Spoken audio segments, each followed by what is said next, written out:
云海之中悬浮一片广阔白玉平台，平台正中央，一座玄铁铸就的高台拔地而起，将一道人影手脚拴住。斩仙台前，左边站着天庭仙官，右边站着西方佛陀、菩萨和罗汉。距离斩仙台最近的地方，哪吒站立，身披莲花甲，手持火尖枪，混天绫如红色的火焰在他身后缓缓飘动。孙悟空身穿黑金战甲与哪吒并立，陆凡被铁链束缚，低着头，即将被天庭和西方教联手处决。就是他拆了佛寺，还砸了金身。听闻西方教派了18罗汉去拿他，都被他伤了，真是胆大包天，一个散仙也敢与佛门为敌。陆凡，你可知罪？罪！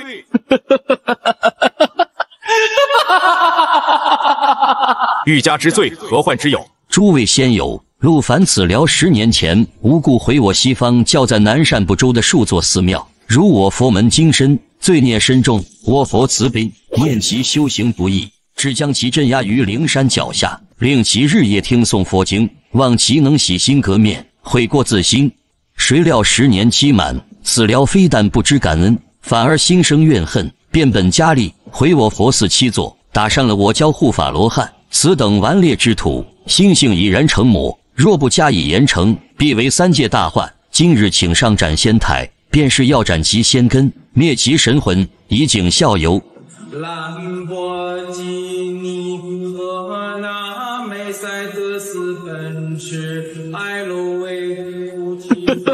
好一个冠冕堂皇！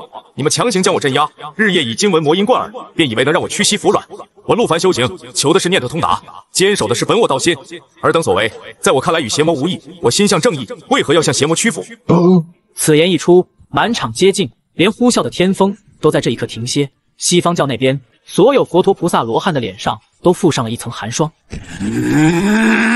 妖言惑众，死到临头还敢污蔑我佛，冥顽不灵，当诛！有意思，好久没见过这么硬的骨头了。心向正义，绝不屈服。这话说的，让西方教那帮人脸往哪儿搁？痛快，痛快，说得好！什么狗屁慈悲，俺老孙当年就没信过，这小子像俺老孙。便是一旁的哪吒嘴角也是高高扬起，看着西方教众吃瘪，只觉得心头一阵舒畅。他与那猴头一个曾搅翻东海，剔骨还父，一个曾大闹天宫，被压500年。最欣赏的就是这种宁折不弯的傲骨。菩萨息怒，此事尚有蹊跷。这陆凡仙友虽有冲动之举，但言语间颇有风骨，不似大奸大恶之辈。不如将惩罚改一改，废其修为，贬为凡人，也算是全了出家人的慈悲之心。喊打喊杀，终究有伤天和。这话听着是劝解之意，实则在拱火。谁不知道西方教最重颜面，如今被一个闪仙指着鼻子骂作邪魔，若不能将其形神俱灭，这脸面就算是丢尽。此寮心性已魔，若只是废其修为，难保他不会转修鬼道魔功，届时为祸更甚。3界安危，岂能儿戏？他看出了天庭众仙的幸灾乐祸，也知道天庭就是想看他们的笑话。毕竟自西游之后，佛门大兴，气运昌隆，早就引得天庭不满了。不过既然他敢来天庭，那自然有解决之法。也罢，诸位仙家觉得他过往清白，那今日便让诸位看个清楚，此人究竟是正是邪。传地府阎罗王上殿。伴随着净念菩萨话落，一道金光直通地府。地府阎罗王抬头看天，冲天起。小王参见玉帝，见过诸位上仙菩萨。阎王，你且用业报水镜将陆凡的过往经历公之于众，让大家看看他为了修成这地仙道果，手上是否干净。此话一出，许多仙官都收敛了笑容。西方教这一手可谓是釜底抽薪，如今3界灵气凋零，凡人想要修仙难如登天。绝大部分散仙哪个不是一路杀过来的？只要照出陆凡过往的任何一点污秽，他们就站住了道理的制高点。好一个釜底抽薪！阎王应了一声后，便从怀中取出一面古朴的青铜镜，抛向空中。这正是地府至宝，能照见一切生灵前尘往事的业报水镜。镜子迎风变大，瞬间形成一道巨大光幕，光幕之中出现模糊人影。见此，陆凡嘴角上扬。300年前，他意外来到这个世界，起初以为是寻常玄幻大陆，不想竟是西游结束后的洪荒世界，还招惹到一群秃驴，本以为死定了。不曾想他觉醒了人生编辑系统，可以自由编辑自己的人生履历。本以为这系统无用，但既然是要查看他前世今生，那不好意思，你撞我枪口上了。系统开始编辑人生。履历编辑开始，请宿主选择切入点的时间点与事件。编辑前请注意事项。规则一：编辑内容不可与世人熟知的真实历史产生直接冲突。规则二：编辑内容无法直接改变现实，无法直接为宿主提供修为或法宝。听着系统的提示音，陆凡抬头将视线扫过面前那仙官佛陀，最后他的目光定格在了一道身影上，那是一只身披金甲的猴子。此刻他正用那双金色的眼睛盯着自己。就是你了，美猴王，齐天大圣，斗战胜佛，孙悟空。既然不能改变众人熟知的真实历史，那我编点野史总没错吧？至于有多野，那可就是我说了算。伴随着系统的开启，陆凡的意识仿佛进入一片浩瀚无垠的记忆之海。与此同时，夜爆水镜形成的光幕上画面流转，一个边陲小镇徐徐展开。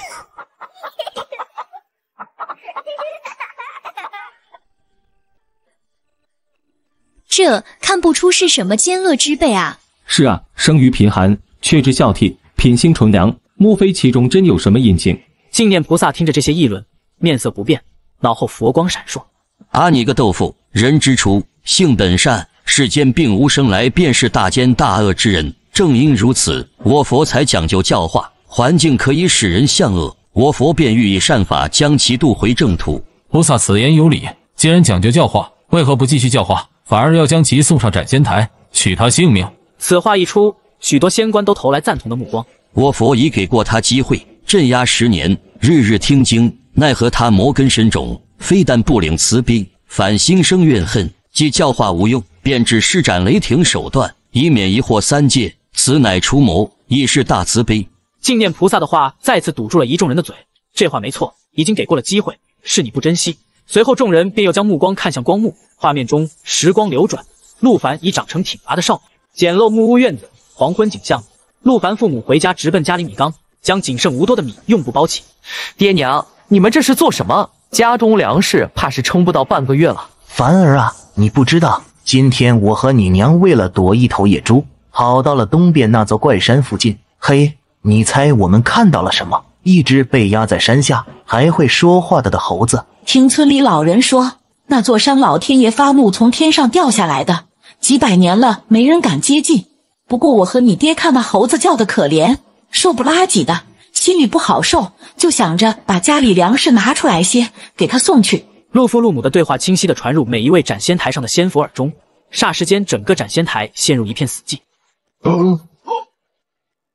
众仙佛发出震惊之声，视线看向孙悟空身上。好家伙，看个热闹，审个犯人，怎么吃瓜吃到孙猴子身上去了？看，继续看，都看俺老孙作甚？俺老孙脸上又没花。话虽这么说，但他心里却是泛起嘀咕。五行山下那500年是他一生中最隐晦的时光，也最不愿提起。可陆凡一家他完全没记忆，只记得一个牧童曾经摘了桃给了他吃。净念菩萨脸上神色如常，他很确定历史上并没有陆凡家送饭的记录，想必只是动了念头，亦或者半路知难而退。况且就算送了又如何？如今孙悟空是佛门之人，难不成还会烦人一顿饭跟佛门翻脸不成？阎王继续。光幕之中，画面仍在继续。少年陆凡听完父母的话，指了指空了一半的米缸，又指了指父母干裂的嘴唇。爹娘，我们自己都快没有吃的了，真要把粮食分给一个素不相识的猴子吗？爹知道你懂事，虽然我们穷，但心不能穷。明明能伸把手，却怕自己吃亏就走开，那跟禽兽有什么区别？人活着，要是连点热乎气都没了，那比饿死还难受。孩子，帮人一把求的不是回报，求的是心安理得。那个猴子不管是精是怪，他喊饿，我们就不能当没听见。听着陆父陆母的话，在场的众仙也都是感触最深。他们大都经历过人间疾苦，知道在凡间一份粮食便代表着一条命，能愿意从自己救命口粮中拿出一份去救济素不相识的精怪，这份善良纯粹的令人动容。这陆凡父母倒是真正良善之人。是啊，生于乱世，能守住这份本心，实属不易。众仙官议论纷纷，言语间都是对陆凡父母的赞许，这让西方教那边的气氛愈发冰冷。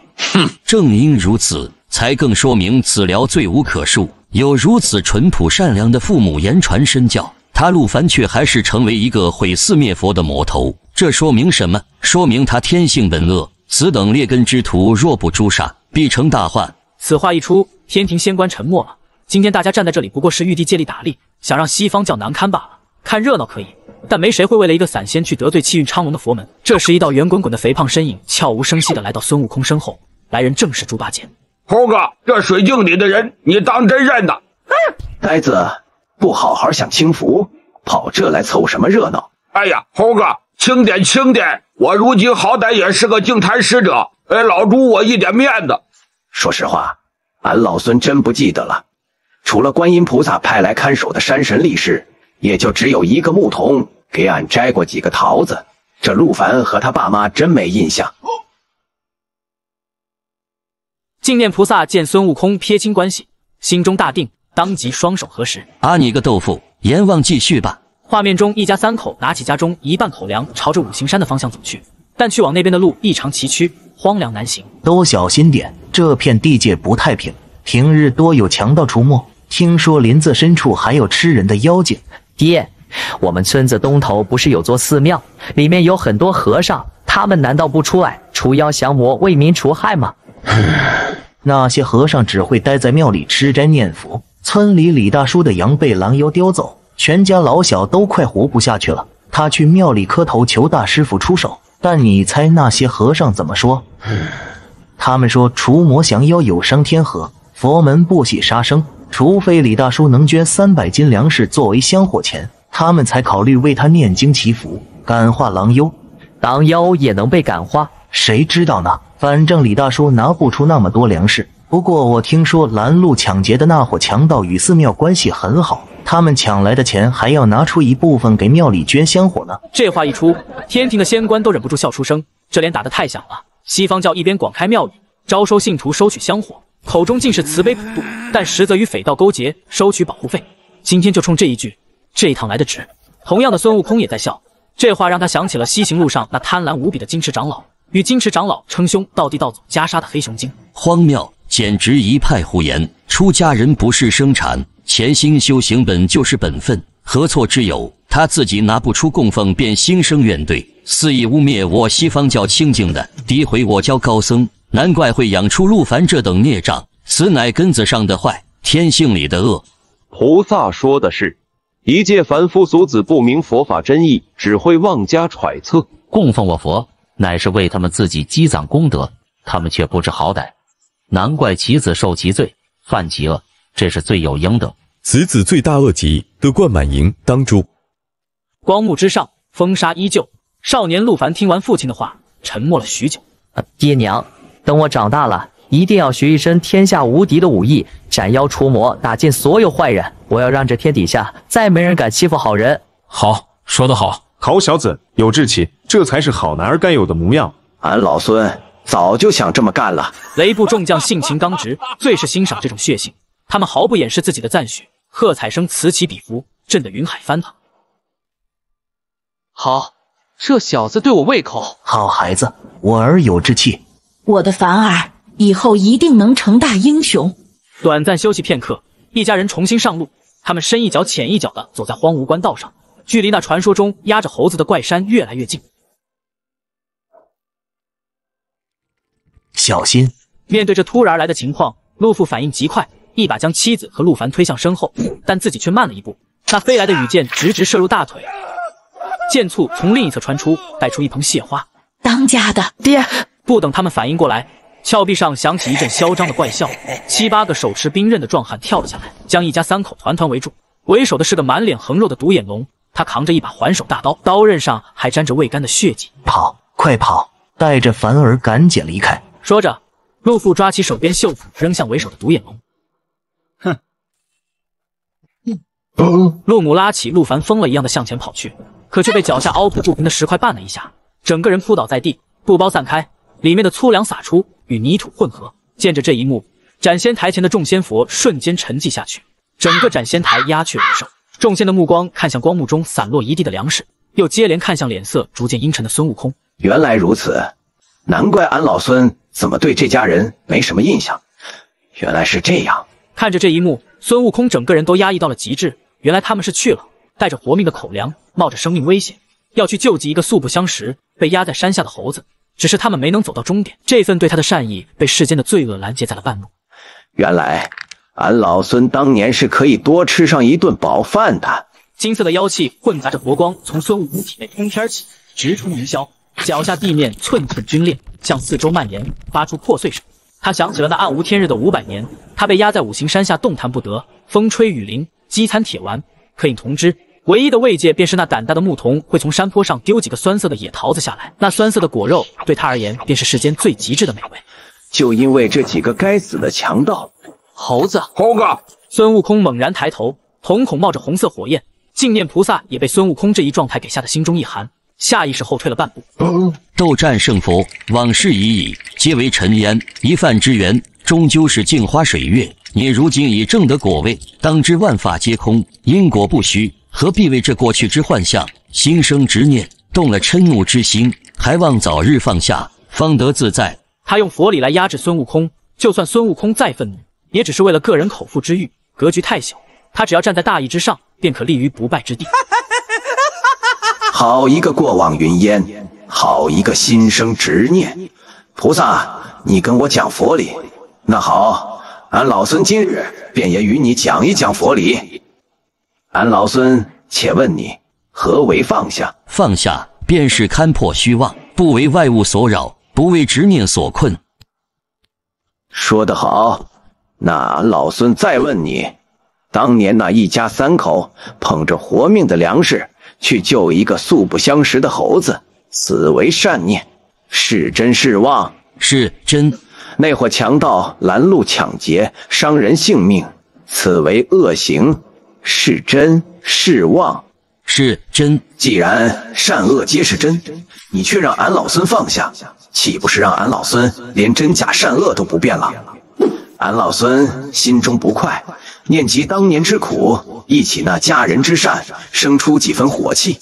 此乃真性情，若连喜怒都无，善恶不分，与那妖物何异？佛是觉者，是觉悟世间一切真理，不是断绝一切的魔头。你连这点道理都不明白，还敢在俺老孙面前卖弄佛法？孙悟空一番话如连珠炮一般，他如今是斗战胜佛，500年镇压和14年取经早让他精通佛法。论起辩经，10个净念菩萨也说不过他。啊你个豆腐！斗战胜佛，佛法精深，见解独到，小僧受教了。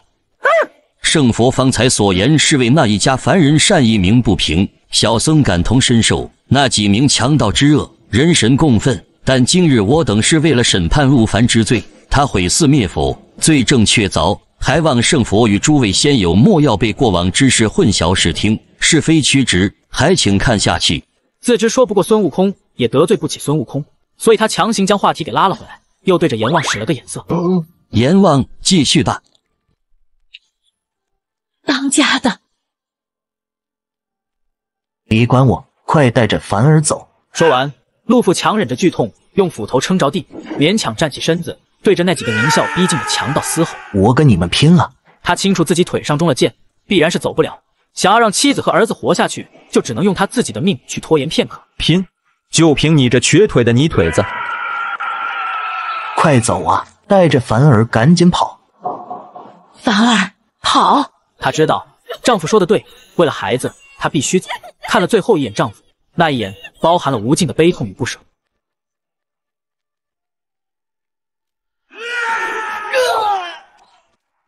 爹，别出声，快跑！陆母拉着陆凡跌跌撞撞的荒野上奔逃，但体力本就不如那些常年刀口舔血的强盗，加之又带着陆凡，速度越来越慢，但声音恐怖的笑声却越来越近。见此，陆母眼中闪过一抹决绝。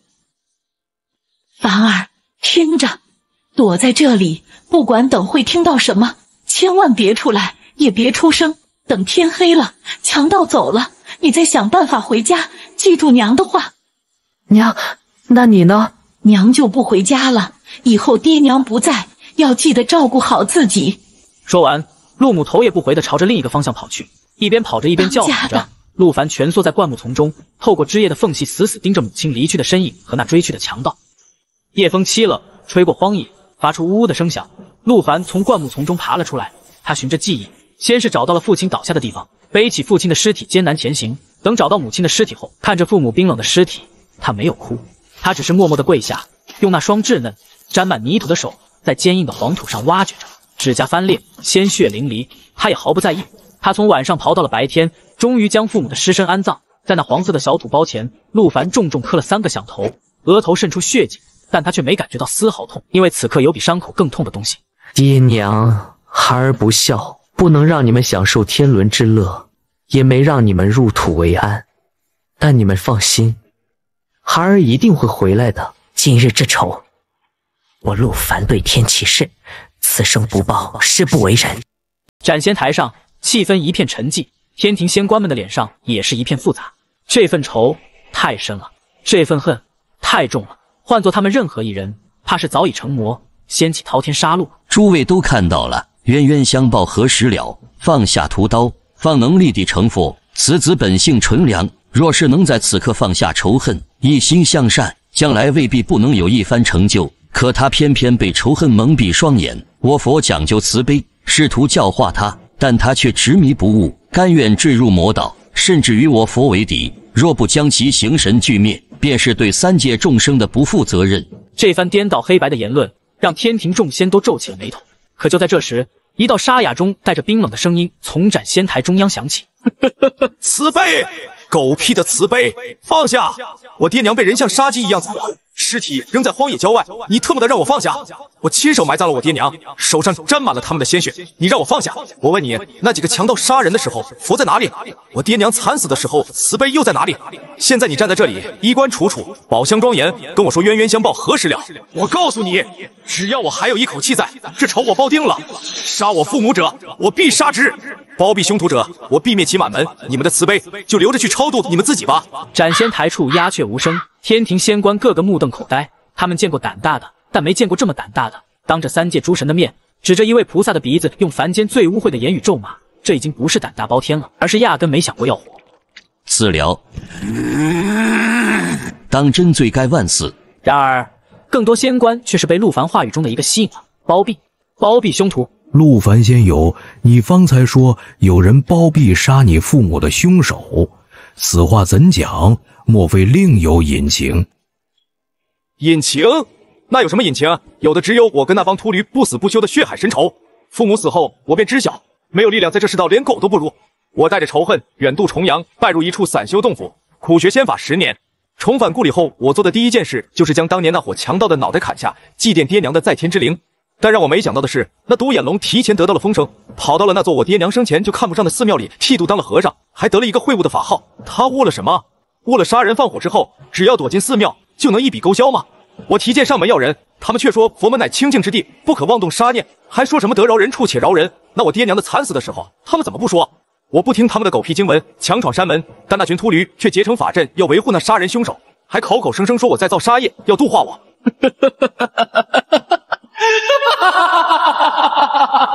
度化？好啊，你们要度化我，那我就先送你们去见佛。我打散他们的法阵，冲进大殿，一剑杀了那独眼龙。不想那庙里的秃驴捏碎一块玉璞。犀牛贺州的罗汉降临，说我杀性重，要镇压我100年，洗去我的魔性。我杀了他，不想杀了罗汉，来了菩萨，杀了菩萨，又来了更多的佛陀，一路从南瞻部洲追杀到犀牛贺州，口口声声说我罪孽深重，要将我度化。但我爹娘已死，我也是烂命一条。他们想要杀我，那我便杀回去。我从南杀到西，杀得天昏地暗，杀得血流成河。最后要不是历劫，我也不会到这里。一派胡言！你将自己说的何其无辜！你可知，你这一路杀法，毁我西方教寺庙上百座，杀我佛门弟子、虔诚信徒，逾越数千之众。你犯下如此滔天杀业，还敢在此狡辩？上百座寺庙，数千僧侣。我的个老天爷！这小子是把犀牛贺州捅了个窟窿啊！本来以为西方教没事找事，借题发挥，搞了半天，这是被人在大本营里杀了个七进七出啊！就这杀业，佛祖没有一巴掌当场拍死的，都算是真的有涵养了。此刻众仙看陆凡的眼神都变了，这小子是真牛啊！哼，陆凡，事已至此，前因后果，诸位仙友都已明了。你因一己私仇，牵连无辜，屠戮数千生灵，罪孽深重。临死之前，你可有半分忏悔之意？忏悔？我为什么要忏悔？我只恨我修为不济，没能杀上灵山，掀了你们的大雷音寺。我只恨自己杀的太少，没能让你们这群道貌岸然的秃驴全都下地狱去见我爹娘。我陆凡生于天地，快言仇，此生无悔。要杀便杀，何必多言？唯愿一死。这小子比俺老孙当年还狠。他当年大闹天宫，掀翻了丹炉，推倒了宫殿，打退了10万天兵。可说到底，都是些皮外伤，真正打死的有名有姓的神仙一个也没有。可陆凡那是实打实的在犀牛贺州杀了个血海滔天，这事不好办了。猴哥，这可捅破天了！杀孽太重，佛祖都压不住火。咱们要是开口求情，那就是和整个西天对着干了。哼，怕什么？他杀的是包庇凶手的秃驴，又不是什么好人。要我说，杀得好。哪吒最恨的就是这种是非不分、黑白颠倒的伪善。陆凡的所作所为，在他看来那就是酣畅淋漓。哎，杀得是痛快，可命也要没了。等会儿看情况，真要是下令斩了，咱们3个一起求个情，废了修为，打入轮回，总好过形神俱灭。对，留条命就行。哪吒虽然觉得不过瘾，但也明白这是最好的结果，便也点头表示同意。想死没那么简单，我西方教此必为坏。天庭执法公正严明，今天在此是为公审你的罪孽，不是胡乱给你扣个罪名。阎王继续放，我要让3界众生看个清楚，这口口声声为了报仇的孽障，究竟是在何处？与哪个邪魔外道学的这一身伤天害理的杀人道法？阎王不敢耽搁，只见法力注入，夜报水镜上的光芒再度流转，画面接续。光幕之中，陆凡站了起来，他没有回头去看那座简陋的孤坟，只是转身朝着与家乡完全相反的方向走去。他走出那片生他养他的贫瘠土地，走进了广阔且险恶的人间。为了活下去，为了报仇，他在繁华的城镇与野狗抢食，被富家子弟的家丁们用棍棒驱赶，唾沫与咒骂是他最常得到的施舍。他睡在破败的城隍庙里，蜷缩在神像冰冷的脚下，用蛛网和尘土遮蔽身体，躲避冬夜刺骨的寒风。他见过了太多人间的恶，为了1袋米，兄弟可以反目成仇；为了1块地，邻里可以拔刀相向。他也见过人间的善，一个卖包子的老妇人会偷偷在他睡着的墙角放上一个还温热的包子，可那老妇人却因不愿缴纳翻了3倍的孝敬钱而被泼皮无赖活活打死。那小小的且温热的包子成了他记忆里最后的温暖。从此，他眼中的世界再无彩色，只剩下黑白。仇恨的火热不仅没有随着时间的流逝而熄灭，反而随着他见识罪恶越多，烧得越旺。他需要力量，足以将一切不公与罪恶都焚烧殆尽的力量。他开始打听，哪里有能人异士，哪里有仙山洞府。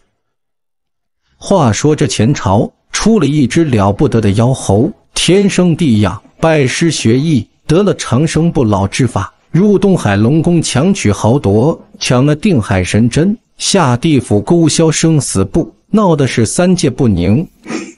玉帝大怒，派下10万天兵天将，布下天罗地网，要请此妖猴。结果那妖猴神通广大，一个人一棍竟打到南天门紧闭，无人敢应战。最后还是西天如来佛祖出手，将其镇压在五行大山下，才将这泼猴压住。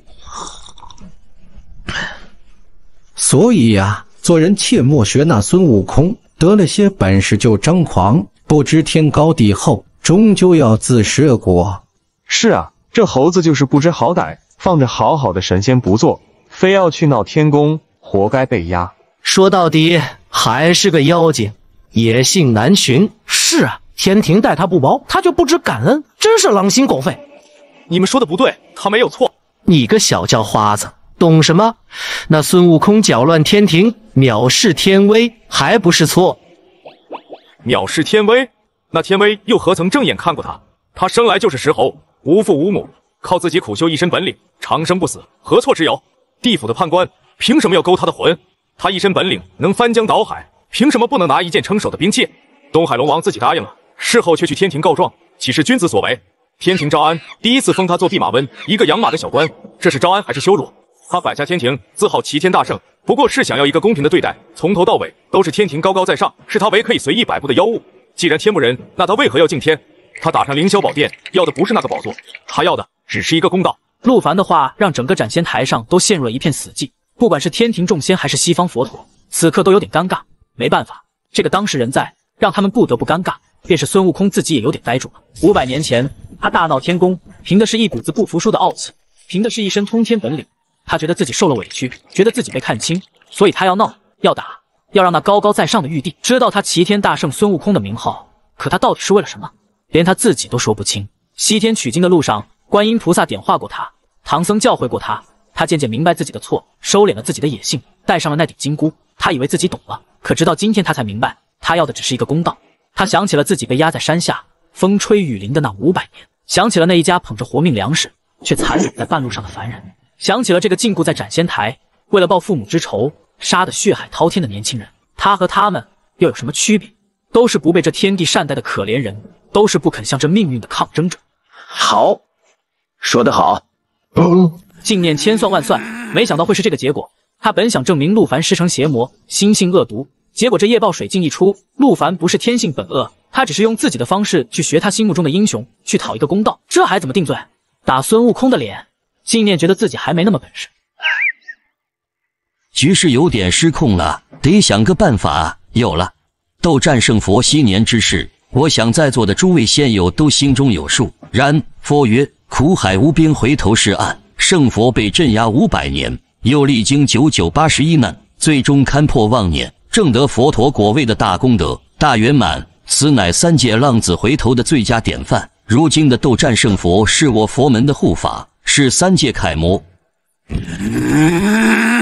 可陆凡此疗学的又是什么？他只学了圣佛当年的形，却未学到圣佛后来的神。画虎不成反类犬，他将圣佛的年少轻狂当做了他行凶作恶的借口。他这是在玷污圣佛回头向善的功德。若说他与圣佛有何相干，那他便是圣佛早已斩断的恶师，是需要被彻底净化的心魔。一番话下来，净念成功将孙悟空与陆凡割裂开来，甚至将孙悟空绑架到了自己的战车上，道理上无懈可击。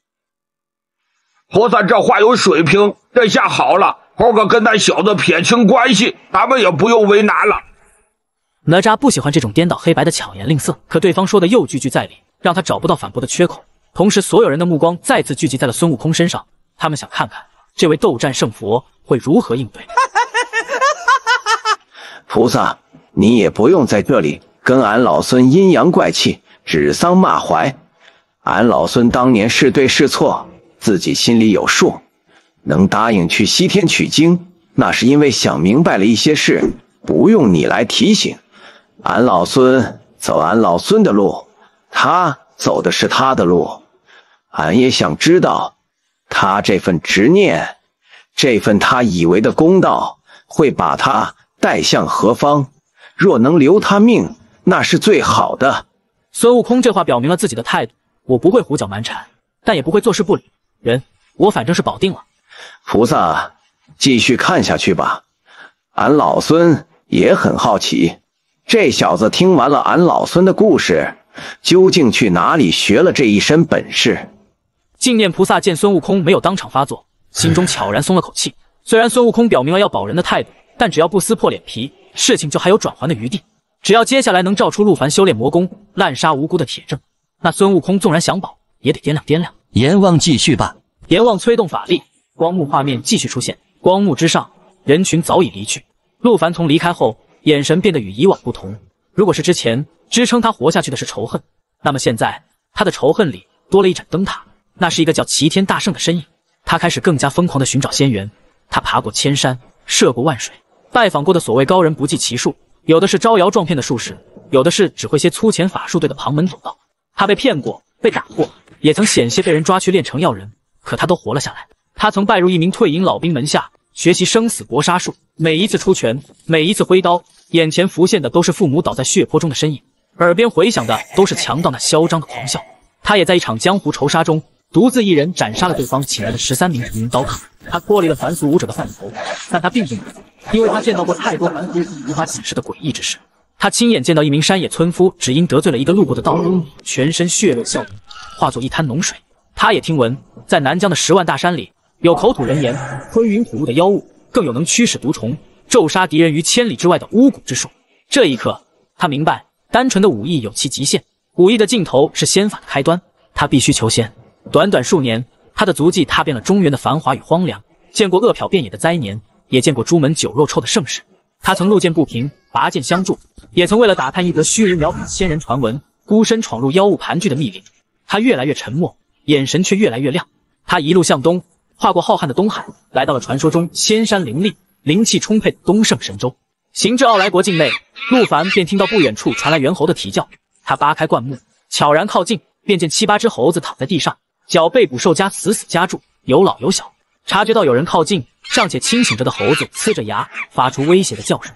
陆凡没有理会，只是上前将夹住一只小猴的捕兽夹打开，随后如法炮制，将剩余捕兽夹打开。你为什么要救我们？你们会说人话？我们生在这山上，饮的是灵泉，吃的是仙果，天长日久，自然通了人性。难道你们就不怕我？我们见过许多人类，他们只会用陷阱抓我们，用弓箭射我们。你和他们不一样。既然你们是此山精怪，想必对此处必有了解。我问你们，这附近可有什么仙山洞府，亦或是隐士修行的神仙？神仙我们没见过，但我这里曾经有一位大王，他是一名顶天立地的大英雄，名号齐天大圣。齐天大圣。大王曾经是我们花果山的石猴，拜了神仙为师，带着我们猴子猴孙逍遥快活。只可惜后来大王反了天庭，后又被西天的佛祖镇压，从此以后就再也没回来过。没了大王，我们的花果山也就没人了。陆凡静静地听着，失望不免涌上心头，但很快他便又将这点情绪压了下去。既然有仙人，那便说明他来对地方了。多谢告知，今日叨扰了。恩人请留步，这是我们山上最好的果子，送给你吃，谢谢你救了我们。为什么？这到底是怎么回事？陆凡此疗怎么就像是一块狗皮膏药，死死粘在了孙悟空的因果线上？这到底是谁在算计我西方教？想到此处，净念菩萨的额头都不由得冒起了汗珠。今天想要借着这件事立威，怕是有点悬了。他甚至能感觉到孙悟空身上那股躁动不安的气息。罢了，既然得不到孙悟空的支持，那就不要了。陆凡毁寺灭佛，屠戮数千僧侣，这是板上钉钉的滔天大罪。今日无论如何也要将此寮斩于此地，以正视听。正当他准备开口，想要将审判拉回正轨时，一道金光自天庭仙官阵列中升起，径直朝着斩仙台落去。猴哥，猴子不可！孙悟空这突如其来的动作，让得一众仙佛都如临大敌，都以为孙悟空是要劫法场。整个斩仙台气氛在这一瞬间紧张到了极点。来，喝一口，这是玉帝老儿私藏的万年仙酿，劲大管够。这猴头我还以为是要劫法场，没想到是来送断头饭的。斩仙台中央的陆凡也愣住了，他看着面前孙悟空的脸，一时间竟有些恍惚，但他也没有矫情，张开口就着孙悟空的手狠狠灌了一大口仙酒。辛辣的酒液入喉，一股磅礴仙力在他丹田之中轰然炸开，竟是让他干涸的仙力得到了恢复。多谢大圣。俺老孙不喜欢欠人人情，当年那顿饭俺老孙没吃上，但你们那份心意俺老孙记下了。这杯酒就为了你救过俺的猴子猴孙，还有你在说书先生那里说的那番话，很对俺老孙的胃口。哈哈哈，我只是说了实话，我所做的一切不过是想学当年的您一样，活个快意恩仇，念头通达。好小子，有你这句话，今天这顿酒就没白喝。瞧着孙悟空这模样，众仙佛都闭口不言。今日的孙悟空摆明了是要坏规矩，但却无人敢言。当年10万天兵天将，36员雷将都没能讲明白，更遑论如今的斗战胜佛。甚至西方教的佛陀罗汉身后佛光都收敛了些许，生怕光芒刺眼吸引了孙悟空的注意。来，好好吃上一顿。酒是好酒，菜是好菜，多谢大圣款待，我陆凡这辈子没白来。哈哈哈哈！净念菩萨眼中闪着怒火，孙悟空站起身，拍了拍陆凡肩膀，随后回到仙官阵营。猴哥，你这也太乱来了！万一西方教那边通到佛祖那里去，你我都吃不了兜着走。呆子，真是可惜了。可惜什么？可惜那些龙肝凤髓被那小子一个人吃了。可惜俺老孙不是在花果山，不是在500年前认识的这小子。若是在当年有这么一个对脾气的兄弟，俺老孙定要与他结拜。等他转世吧，入了轮回后，俺老孙亲自去地府打个招呼，给他寻个好人家，点化一下仙缘，下一世定要与他痛饮300杯。三太子，等会儿那帮秃驴肯定要揪着沙叶不放，判他个形神俱灭。你们是玉帝老儿派来的，到时候你帮着说两句话，保他个轮回的机会。这还用你说？这小子对我脾气，我保定了。孙悟空点了点头，目光又扫向不远处那几位一直默不作声的雷部天将。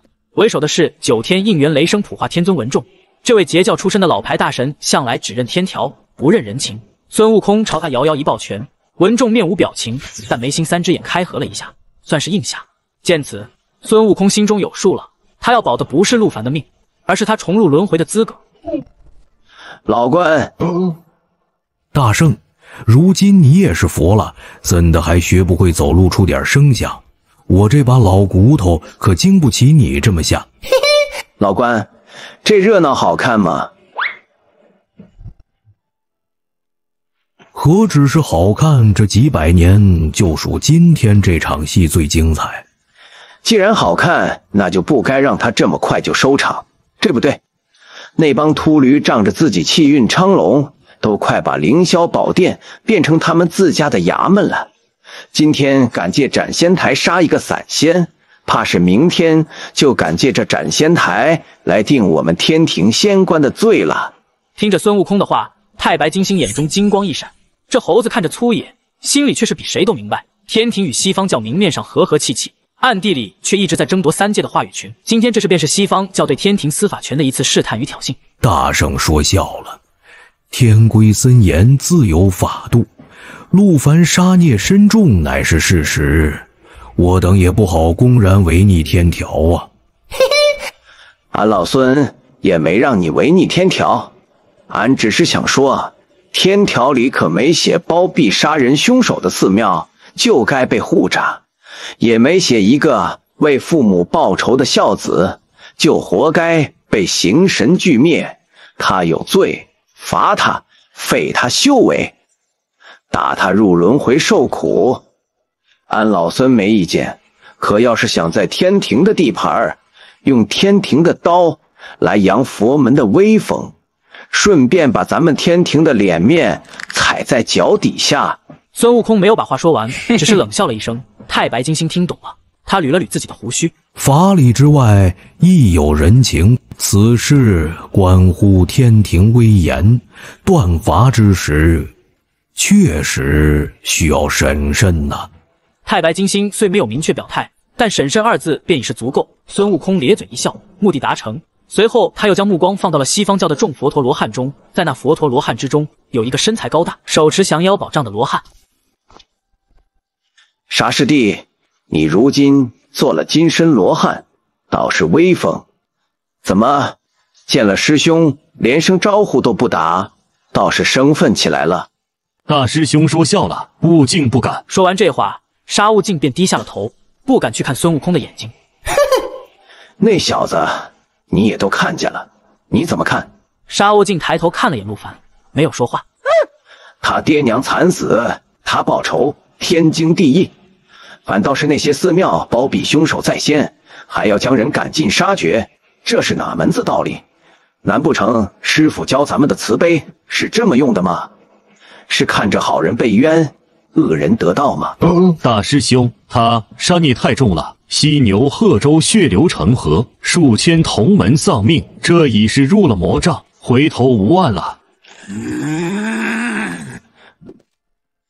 狗屁的回头是岸，岸上都是一群要杀他的人，你让他回哪个岸？回去引颈受戮吗？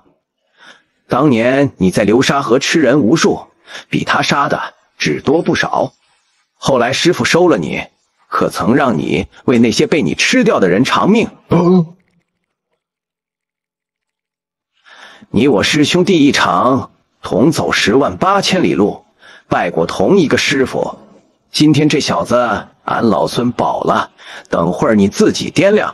说完，孙悟空便走了，只留下沙悟净呆愣在原地。回到自己位置的孙悟空心中有了计策，他知道要说服那帮固执的秃驴，光靠打杀没用，想要从道理上彻底压住他们，还得请一尊真正的大佛出山。只见他从脑后拔出一根救命毫毛，轻轻一吹，猴毛便化作分身遁入云海，没有惊动任何人。师父如今是旃檀功德佛，国位在西天说得上话。若此事由师傅出面，那小子必有一线生机。孙悟空的分身穿过云海、山川、河流，城郭在眼前飞速掠过，最终他落在南瞻部洲一处凡人城镇之外。刚一落地，一股混杂着腐败、草药与绝望的气息扑面而来。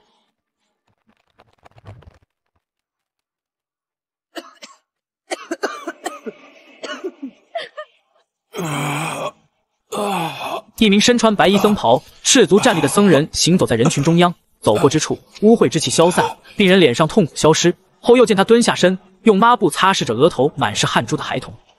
师傅，悟空，你来了。师傅，俺从天庭斩仙台来，那里有个要被斩的攒仙，叫陆凡。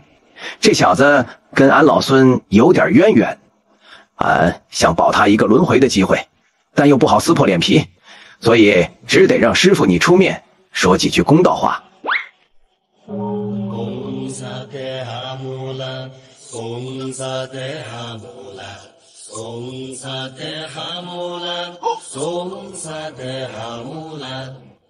啊，你个豆腐！悟空，你可知他为何会杀那么多人？自然是为了报仇，为了心中那口恶气。是也不是，仇恨是因，杀戮是果，可从因到果，还隔着一样东西。什么东西？是苦。他父母惨死，流落街头，求仙问道而不得，这些都是他的苦。正是这些无人度化的苦，才让仇恨的种子长成了滔天的杀业。师傅，俺老孙不懂这些弯弯绕绕，俺只知道那小子没做错，换作是俺，只怕会比他杀得更多。悟空，你已是斗战胜佛，不可再说这般义气之言。当然，为师自然是要去的。他本性不坏，不应落得个形神俱灭、永世不得超生的下场。净念有错，为师会告诉他们，佛法之要在于慈悲，更在于公道。若公道不存，慈悲变成了伪善；若善恶不分，佛法变成了空谈。善有善报，恶有恶报。杀人凶手当有此报，包庇凶手者亦当有此报。孙悟空怔怔看着唐三藏，这便是自己的师傅，表面温和文弱，但说的话却比任何神兵利器都要锋利，同时也是那个宁愿被妖怪吃了，也不愿伤及无辜的迂腐和尚。好，有师傅这句话，俺老孙就放心了。悟空，你知本尊，切莫冲动，凡事等为师到了再说。知道了，师傅。斩仙台上，净念菩萨面色铁青，他不能再等下去了。他有种强烈的预感，如果再让事情继续发展下去，天知道还会扯出什么。他必须直捣黄龙。够了，自聊过往经历，曲折离奇，多与圣佛有牵连，是非对错暂且不论，阎王不必追溯他童年往事，直接调制他拜师学艺时，我倒要看看究竟是何方妖魔教出这等蔑视我佛、滥杀无辜的孽障。随着阎王指尖法诀变换，水爆业镜画面转换，之前宁静的花果山林间空寂消散，再次出现的是波涛汹涌、无边瀚海。画面中的陆凡已不是当初那个初出茅庐的青年，他驾着一叶扁舟，在狂风巨浪中沉浮，脸上满是风霜与坚毅。他穿越过雷暴，躲过了狂猛巨兽，历经了凡人难以想象的千辛万苦，终于看到了一片笼罩在祥云瑞气之中的岛屿。他弃了船，登上了岛，走在山间，只见奇花瑶草，麋鹿仙鹤，耳边是清泉流响，鸟语花香。他一路向上，穿越重重密林，终于来到了一座雄奇秀丽峨山峰脚下。灵台方寸山，这是何处？三界之中有这座仙山吗？从未听闻，莫不是哪位避世不出的上古仙人所居之地？天庭仙官们交头接耳，脸上都写满了疑惑。他们搜遍了脑海中关于三界地理的记载，也找不到与这座山有关的信息。净念菩萨同样皱着眉头，他对自己的博闻强志一向很有信心。可灵台方寸山，他是闻所未闻。但就在这片茫然的议论声中，孙悟空的心却毫无征兆的咯噔一下，猛地沉了下去。他脸上的所有表情在那一瞬尽数凝固，金色的眼瞳死死盯着那5个大字：灵台方寸山，斜月三星洞，菩提。那个名字，那个身影，是他一生中最大最深的秘密，是他神通的起点，也是他被逐出师门的永恒之痛。他谨记师父的教诲，这数百年来，无论是大闹天宫还是西行取经，他从未向任何人，包括他最亲近的师父唐僧，透露过自己真正的师承来历。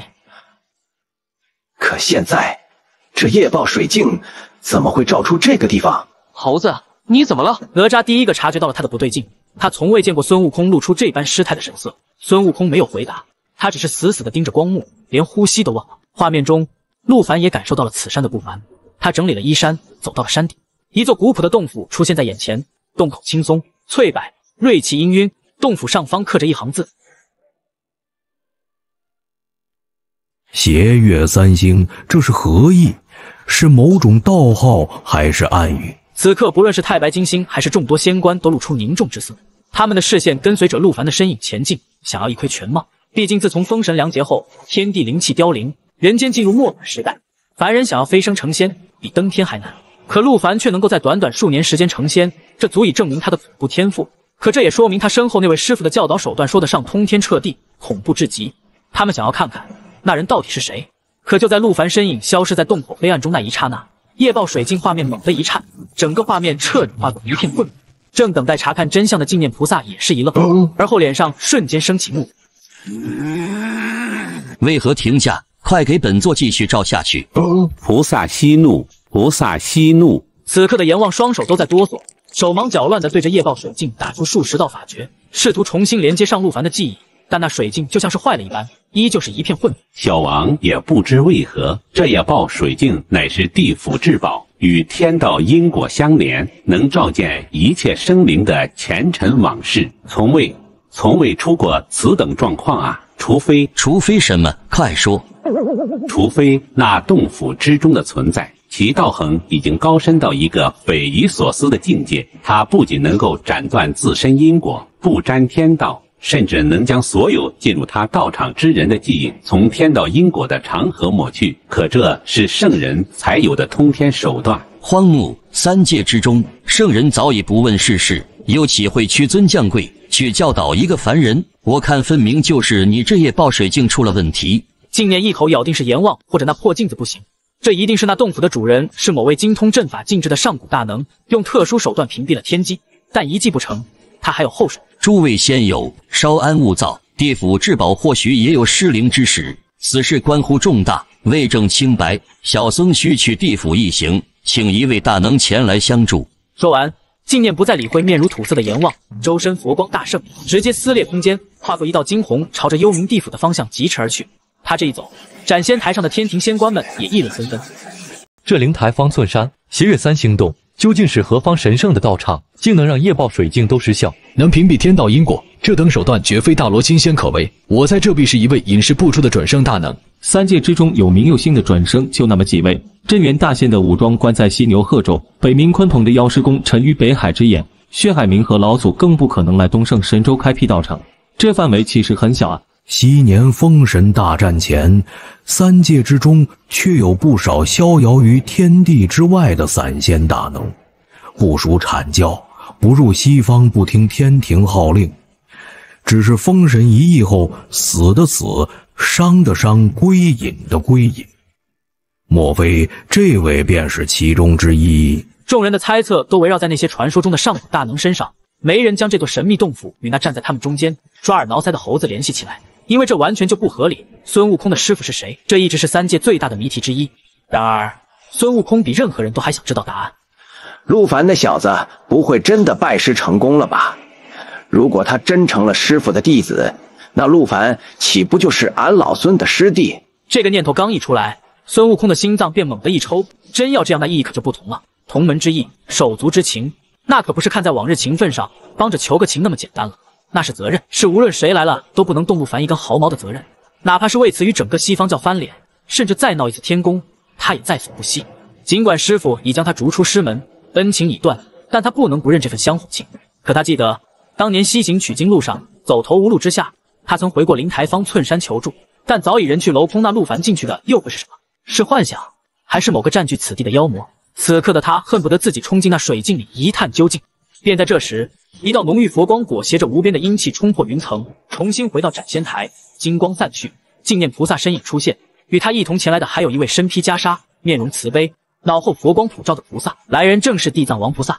在其脚边则跟着一头异兽，正是地府之中能辨明三界万物真伪的神兽谛听。谛听，好家伙，地藏王菩萨竟然把谛听都给带来了。这下好了，谛听能听三界六道一切之声，辨善恶，识真假。那洞府中究竟是何方神圣？一听便知。是啊，任他通天的性质手段，也瞒不过谛听的神通。有劳菩萨，请神兽出手，辨此辽师城来历，究竟是正是邪？啊，你个豆腐！谛听，去吧。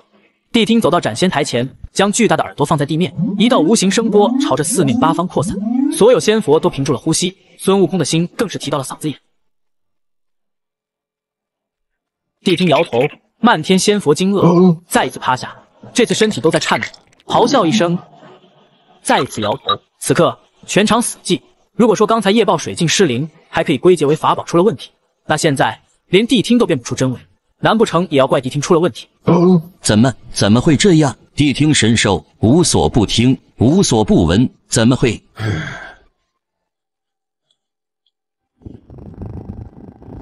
谛听告诉我，他听不到，不是被禁制阻隔，也不是被天机蒙蔽，而是那段因果，那段声音从一开始就不存在于这三界六道之中。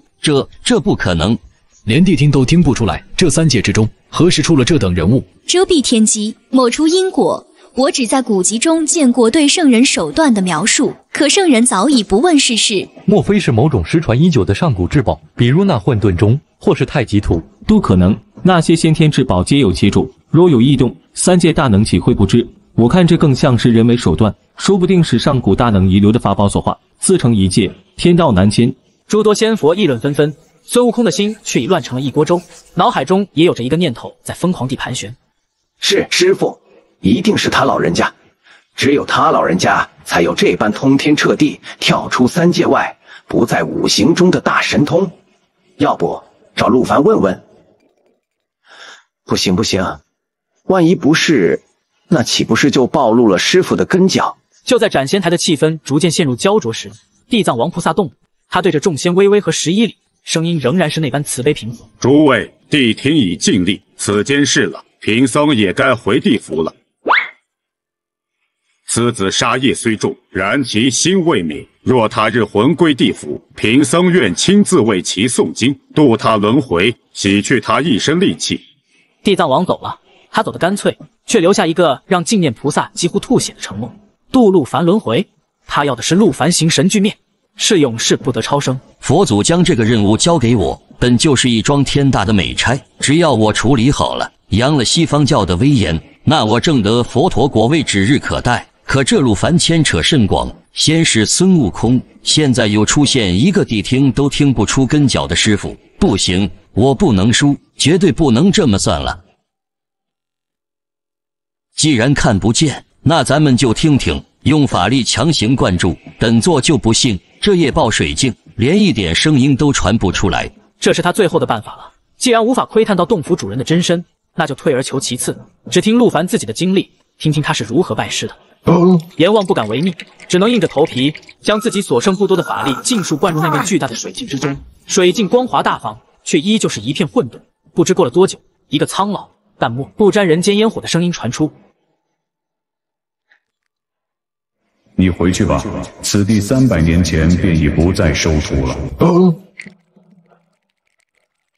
这声音是师父，他真的还在。仙长，晚辈知道自己资质愚钝，根骨不佳，但晚辈向道之心坚如磐石。晚辈不求长生，不求逍遥，只求学一身通天彻地的本领，去斩尽世间不平事，杀尽天下害人虫。为复仇而来。是。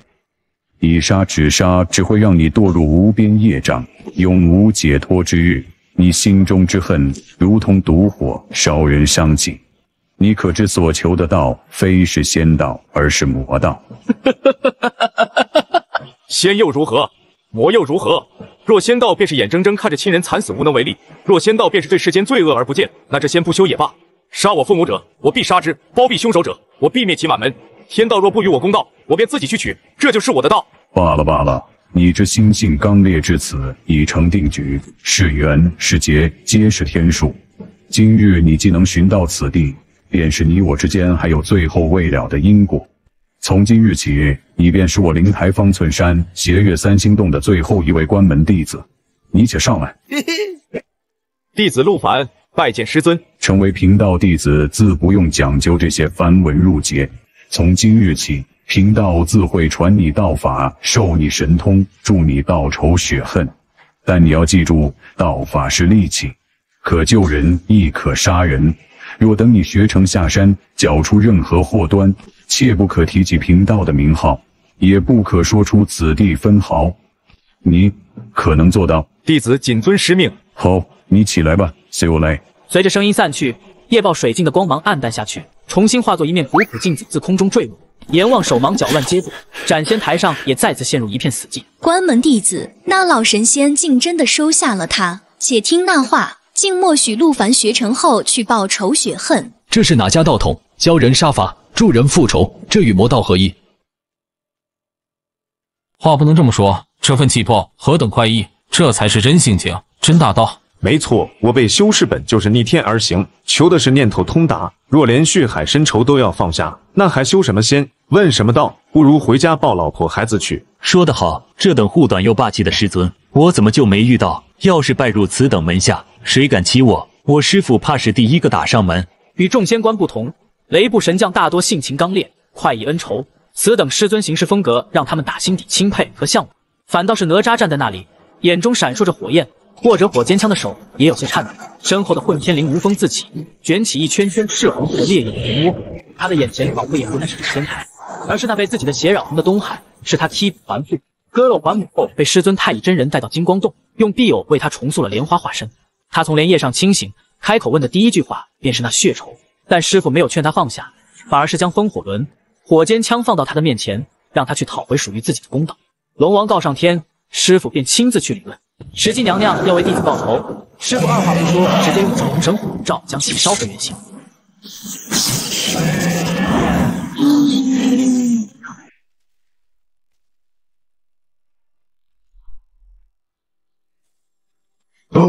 甚至于当初若非有着燃灯道人用玲珑宝塔强行镇压，他那所谓的父亲早已被他戳成筛子。他懂陆凡，也懂这世上有些仇是不能不报的，总有些是需要用鲜血来践行的。同样愣住的也不止哪吒，便是孙悟空都同样如此。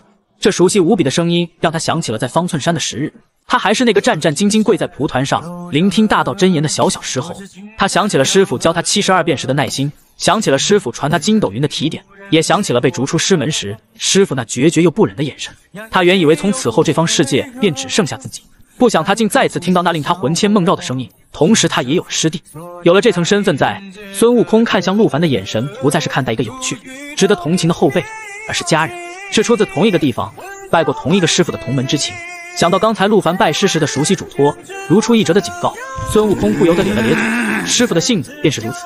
而另一边，净念菩萨站在原地，胸膛剧烈起伏，极致的愤怒过后，一股狂喜涌上心头。他终于抓到对方的痛脚了。陆凡不是天生本恶，而是受了邪魔的教唆。诸位，真相大白，陆凡此寮其师承根本便是邪魔外道，其师尊更是一个传授杀伐之术、蛊惑人心、颠倒黑白、纵容弟子行凶作恶的妖邪。此等妖邪师门要出此等妖邪弟子，其罪当诛，其心可比，当为三界所不容。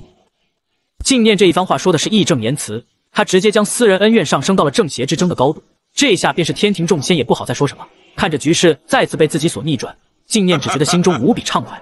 他要的就是这种效果，他要让所有人知道，与西方教为敌，便是与正道为敌。甚至他已经想好了，等诛杀陆凡后，便上斗世尊，请求派下大能，去将那妖邪的道场连根拔起，彻底净土，以绝后患。可就在他志得意满，准备请求玉帝降下旨意，行刑斩人之时，一股寒意直冲天灵盖，让他佛心都站立不稳。顺着那股寒意来源看去，就见孙悟空那双金色的瞳孔化作一片深不见底的血色漩涡，浓郁且极致的杀意直抵他眉心。便是他和身后的一众佛陀的护体佛光，都因这股杀意而处于碎裂边缘。这该死的猴子想要干什么？难不成他想要杀了我不成？不知圣佛何意？孙悟空没去理会净念菩萨的话，若非要忙着做一件更重要的事，他早就一棒敲碎这净念菩萨的头颅。只见他指尖轻轻一弹，一根金色猴毛化作一只微小金色飞虫飞出，落在陆凡的耳廓。此刻的陆凡正盘算着接下来要如何应对，耳边却忽然传来一道细若蚊足却又无比清晰的声音：小子，别动，也别出声，俺老孙问你几句话，你只需在心里想，俺便能听见。听着孙悟空的声音，陆凡心脏猛地一跳，嘴角露出若有若无的笑意。看来他的编辑起作用。大圣有何吩咐？俺老孙问你，你拜师时，那老神仙可有与你说他的法号？听此，陆凡心中一动，这是孙悟空在对暗号。霎时间，他的演技瞬间再现。大圣，师尊有命，弟子不敢违背。有关师门的任何事，都不可向外人透露分毫。孙悟空听了这话，那悬着的心终于落地，便是声音中也带上压制不住的喜悦和激动。好小子，你做的不错，师傅的规矩不能破。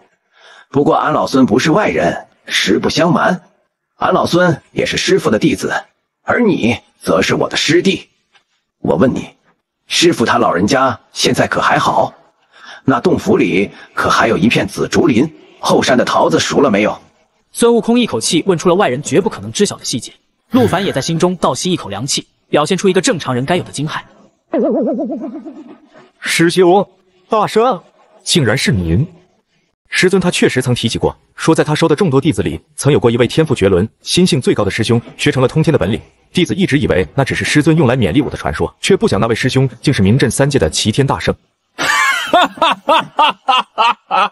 好，师傅他老人家还记得俺老孙便好。感受着孙悟空的欣喜，陆凡也是趁热打铁，用晚辈对师兄的亲近口吻道：“师兄，您当年走后，师尊他老人家其实时常念叨您，念叨俺老孙。师傅他都念叨些什么？自打师兄你走后，师尊便遣散了其余师兄弟，只留下我一人。他常独自一人坐在洞口的松树下，一坐就是一整天，看着您当年扫过的那片落叶地，看着您当年练功的那块平地，一看就是许久。”听着陆凡的话，孙悟空仿佛看到那个场景：清冷的仙山，古朴的洞府，一个孤寂的背影在夕阳下被拉得很长。原来师傅并非真的对俺老孙那般绝情，他也会想念俺。师尊说，当年门下弟子3000，唯有师兄您是真正的璞玉，是天生的道种，其他师兄学的都是术法皮毛，唯有师兄您学到了道的根骨。师尊还说，他这一生最得意的便是收了您当徒弟，可最遗憾的也是收了您。这是何意？师尊说，您虽是天纵奇才，万古无一，可您的命数却太过刚硬，刚毅过蛇。他当年之所以将您逐出师门，并非是嫌您闯祸，而是因为他算到了师兄命里该有一劫，那大劫非是刀兵水火，也非是妖魔鬼怪，而是源自您的内心。心源不定，一马难收，此劫是您的宿命。师尊他老人家用尽通天彻地的神通，也无法为您化解分毫。这话让的孙悟空脸上血色一点点褪去，那双闪烁着金光的眼睛也暗淡下去。陆凡见此，继续加大马力。师尊说他当年算到了你的劫，却无力回天，只能眼睁睁看着你去受那500年的苦楚，所以他这才关闭山门，不问世事。直到我找到方寸山，才破例收下我。只因我的命格与师兄相似，他老人家说这是天意，是让他再选一次的机会。同时，他也希望我日后学成能守住本心，莫要像师兄你一样重蹈覆辙，更求我此生能得一个平安。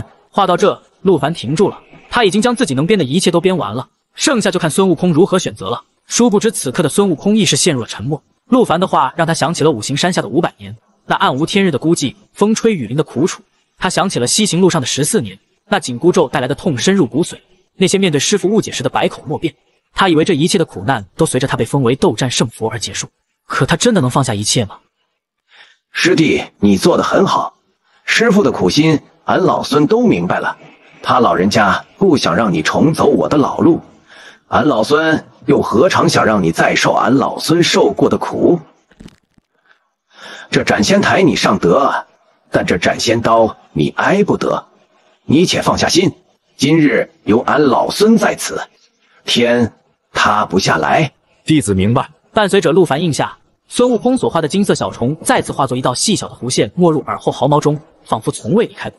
那片血色的杀意缓缓散去，但却多了些谁也看不懂的东西。同时，净念菩萨只感觉压在眉心的恐怖杀意消散，心头不由得一松，但背后却已被冷汗浸透。他想不通孙悟空为何会突然发癫，但也不敢去想。眼下最要紧的便是将陆凡的罪名彻底定死，以绝后患。阎王不必再管他从何处学来的魔功，直接放出他此后是如何为祸苍生，屠戮我佛门弟子的铁证。今日定要让这魔头伏法于斩仙台上。是菩萨。随着法力注入，夜爆水晶再次迎风而长，光幕再次出现，光幕之中景象变幻。陆凡父母坟头的青草长了又黄，黄了又生，不知过去了多少个寒来暑往。直至画面定格，那座熟悉的邪月三星洞再次出现在众仙眼前。洞门缓缓开启，一道挺拔的身影走了出来，其身形、其样貌与此刻斩仙台上的陆凡已是别无二致，一股清正而凝实的仙气从他体内透出。人仙，陆凡居然已是人仙修为，这才过去多少年，竟能从一介凡人修成仙体，此刻资质当真是恐怖。他那师尊当真是个有通天手段的人物。光幕中，陆凡走出洞府，没有离去，而是转过身，对着那座古朴的洞府连磕3个响头，额处触及青石时发出沉闷的响声。当他再次抬头时，那座映写着邪月三星洞的洞府竟开始变得透明，灵台方寸山5个大字也在缓缓消散。不过几个呼吸的功夫，眼前便只剩下一片再也普通不过的悬崖峭壁，哪里还有半分仙家洞府的痕迹？仿佛之前的一切都只是南柯一梦。这让斩仙台上的众仙佛君是心中一凛，这是何等神鬼莫测的手段！他们明白，这位神秘的师尊是在用这种方式彻底斩断了陆凡与此地的联系。光幕中的陆凡对着空无一物的山壁又长长磕了一个头，随后站起身，眼中再无迷茫，只有那对血海深仇的冰冷杀意。下一秒，他祭出一道剑光通天。如今仙术有成，是该给爹娘报仇的时候了。想当年，老子在道上混的时候，手底下也是有7、8个兄弟的。别说寻常的商队，就是官府的押运车，我们都敢劫。有一次，在城东的那片荒地，碰见一家3口，呵呵。他正说得起劲，忽然感觉脖梗一凉，低下头，只见到一截锋利的剑尖从喉咙里透了出去。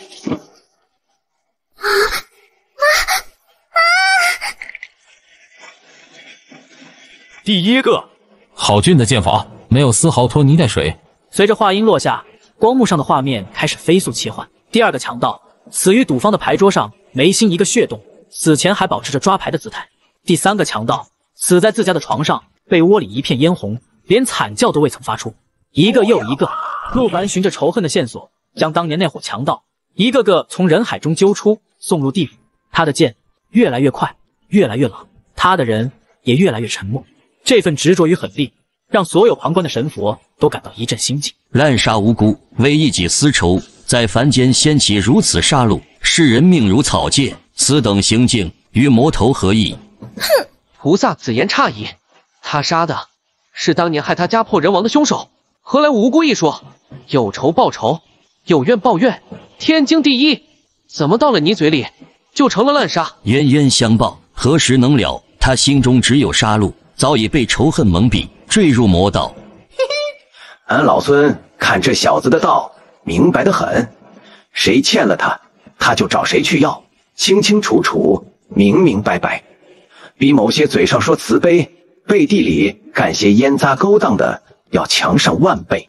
孙悟空这话就差指名道姓了，西方教众佛陀的脸上都罩上了一层寒霜，净念菩萨气的佛光乱颤，却又不敢与这猴子和哪吒真的撕破脸皮，只能将怒火尽数发泄在光幕中的陆凡身上。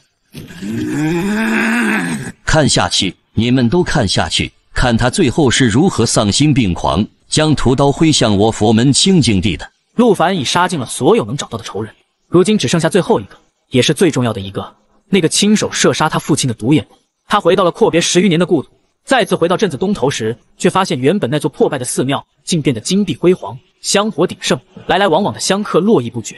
他站在山门外，看着那鎏金的慈云寺牌匾，眼神冰冷。他感应到了那股属于独眼龙的污秽气息，就在这片祥和的佛光之中。施主，请留步。不知施主来我慈云寺是上香还是拜佛？我来杀人。施主慎言，此乃佛门清净之地，岂容施主在此胡言乱语，惊扰我佛。面对僧人的喝止，陆凡没有再看他们，径直向里走去，拦住他。滚！何人在此放肆？住手！啊，你个豆腐！这位施主观你仙气绕体，并非凡俗，不知因何故来我这方寸庙宇，动此嗔怒之念。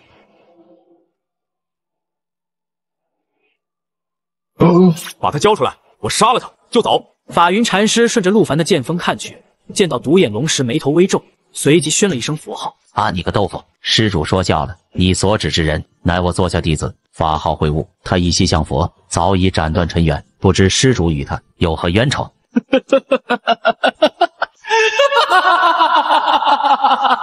会悟？他悟了什么？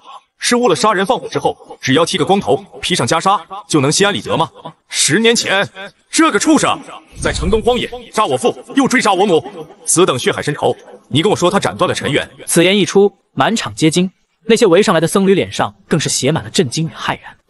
啊，你个豆腐！施主，过去之事皆为业障，会悟既已入我佛门，便是决心忏悔前愆，重塑新生。我佛慈悲，讲究放下屠刀，立地成佛。你又何必执着于过往，不肯给他一个改过自新的机会？机会？我爹娘惨死的时候，谁给过他们活命的机会？你佛门的慈悲就是包庇杀人凶手吗？你所谓的清净地，就是一个藏污纳垢的贼窝吗？听着陆凡此言，法云禅师的面皮瞬间涨成了紫红色，他手中的9环锡杖重重往地上一顿。妖言惑众，冥顽不灵，此人已被仇恨蒙蔽心智，坠入魔道。众弟子听令，解罗汉大阵，将此魔头拿下，待我亲自诵经，为其拔除魔根。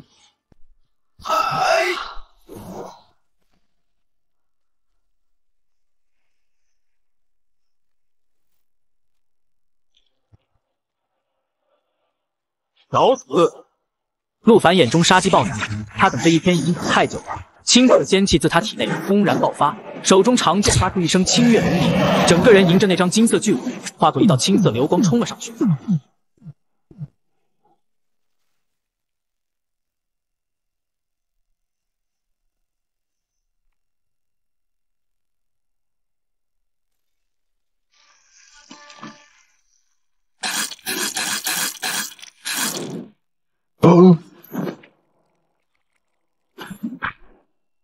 哪里走？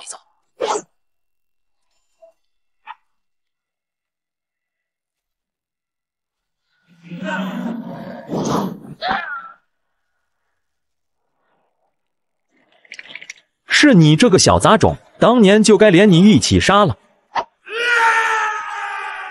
我爹，我娘在下面等你很久了。妖孽，你竟敢在佛前行凶！包庇凶徒，助纣为虐，这样的佛不拜也罢。话落，便见陆凡举起手中长剑，一道璀璨的金色剑光冲天起，剑光所及之处，佛像崩塌，宝殿倾颓，钟楼倒塌，金阁焚毁。不过片刻功夫，这座香火鼎盛的千年古刹便在这狂暴的剑气下化作一片残垣断壁。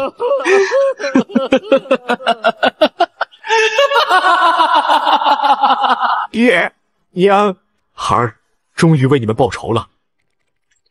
孽障，毁我佛像寺庙，杀我教徒，今日定要你永世不得超生。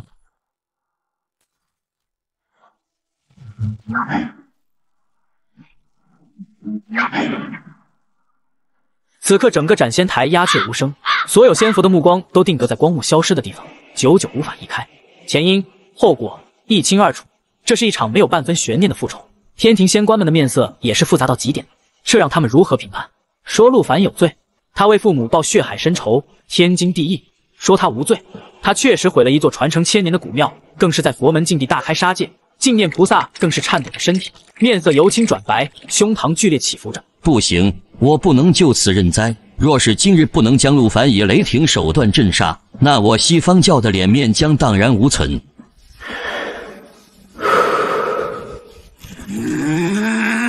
诸位都看到了，诚然慈云寺住持法云识人不明，处置不当，此乃我佛门疏漏。待此事了结，我西方教自会清理门户，严惩不贷，给三界一个交代。但法云有错，却罪不至死。慈云寺上下数百僧侣更是遭了无妄之灾。陆凡此僚为了一己之私，便将我佛门净地化为焦土。退一万步讲，他大仇得报后，为何还要毁我佛像，焚我经阁？这也不是报仇，这是泄愤。他恨的从来不是那独眼龙，而是我西方教。此等心性早已成魔，为了我佛门威严、三界秩序，小僧恳请玉帝降下法旨，将此魔头就地正法，魂飞魄散，永世不得超生。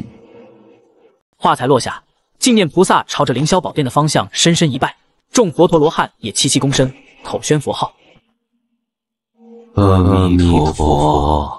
一股强大且不容置疑的意念化作无形的压力，笼罩了整个斩仙台。天庭众仙这边气氛也变得微妙。西方教把话说到这份上，已是不死不休的态度。菩萨息怒。老臣认为此事尚有商榷的余地。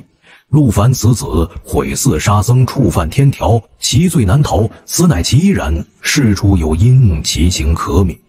他遭逢家破人亡之大不幸，10年隐忍，一朝复仇，此乃人之常情，亦是孝道体现。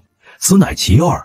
检仙台乃天庭重地，掌3界刑罚，执法当以天条为准，公道为先，不能因一方之怒妄开杀戒，也不能因一方之情便徇私枉法。依老臣之见，不如斩其仙身，废其刀果，留他一缕真灵，投入6道轮回，受那转世之苦，以消解今生罪业。如此既成其罪，又留其生机，岂不两全？这番话说的是有理有据，不偏不倚，既给了西方教台阶，又保全了天庭的司法公正，更是暗中顺应了孙悟空的意思。太白金星所言极是，我等附议。雷部众将出声附和，托塔天王李靖也微微颔首，表示赞同。天庭仙官的态度也已然明朗，可以杀，但不能让陆凡魂飞魄散。这下净念菩萨的脸色瞬间沉了下去，他没想到天庭态度会如此坚决，正想要开口反驳，便见一道木讷且沉重的声音传来。菩萨，太白星君所言亦有道理。弟子悟净也曾是罪孽深重之人，但我佛慈悲，引我向善，让我洗清罪孽，修成正果。陆凡施主杀业虽重，但本性纯良，何不如给他一个轮回转世、重新来过的机会？沙悟净这话是发自肺腑，他想起了自己那段不堪回首的过去，因此对陆凡的遭遇感受深受。然而净念菩萨听了却是怒火中烧。沙悟净，你懂什么？你是受圣人点化，踏上取经路，有大功德护身，方才消了业障。陆凡此僚却是冥顽不灵，拒不悔改，屡屡将屠刀挥向我佛门弟子，此乃罪大恶极。况且你不过一精神罗汉，佛法经义尚未通晓，竟敢在此妄议刑法，还不退下？净念菩萨的一席话让得沙悟净面皮通红，满心羞愧。他的分量终究还是太轻了。同时净念菩萨因为沙悟净这番话更显愤怒，一个区精神罗汉也敢教他行事。现在这已不是陆凡一个人的事了，今日若不能以雷霆之威镇压此僚，他乃至整个西方教都将成为3界的笑柄。够了，太白金星，你的2拳之策术，小僧不能苟同，此魔不除，我佛门万千弟子的心如何能安？此僚毁我寺院，杀我弟子，辱我佛祖，桩桩件件皆是死罪。天条管的，我佛门戒律同样管的。今日小僧便亲自出手，清理门户，肃正佛威。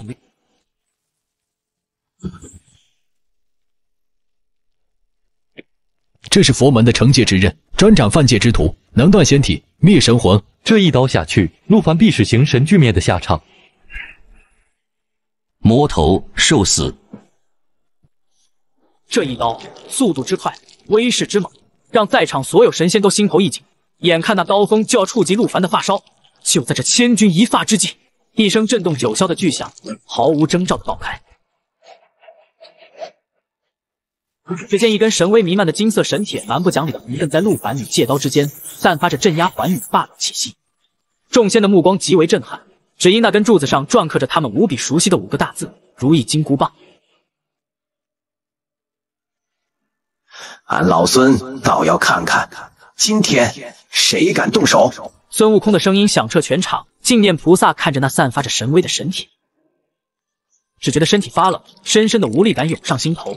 他想不明白，这猴子为何要为了一个素不相识的散仙做到这个地步，但他又无可奈何。这泼猴成佛之前是齐天大圣，一身修为公参造化，圣人不出，激进无敌。放眼3界，能压他一头的，除了佛祖，恐怕也只有那武装观的镇元大仙等寥寥数人。可今日之事，他绝对不能退，一旦退缩，他竟念自己会沦为笑柄，西方教的脸面也会被狠狠地踩在脚下。可漫天仙佛中，又有谁能帮他拦住孙悟空？等等，有了！思忖之间，净念指尖泛起金光，并分化成2股，悄无声息地消失在斩仙台。其中一道快如流光，朝着遥远的西天灵山大雷音寺而去；另一道则是更为隐秘、更为急切，径直飞向灌江口。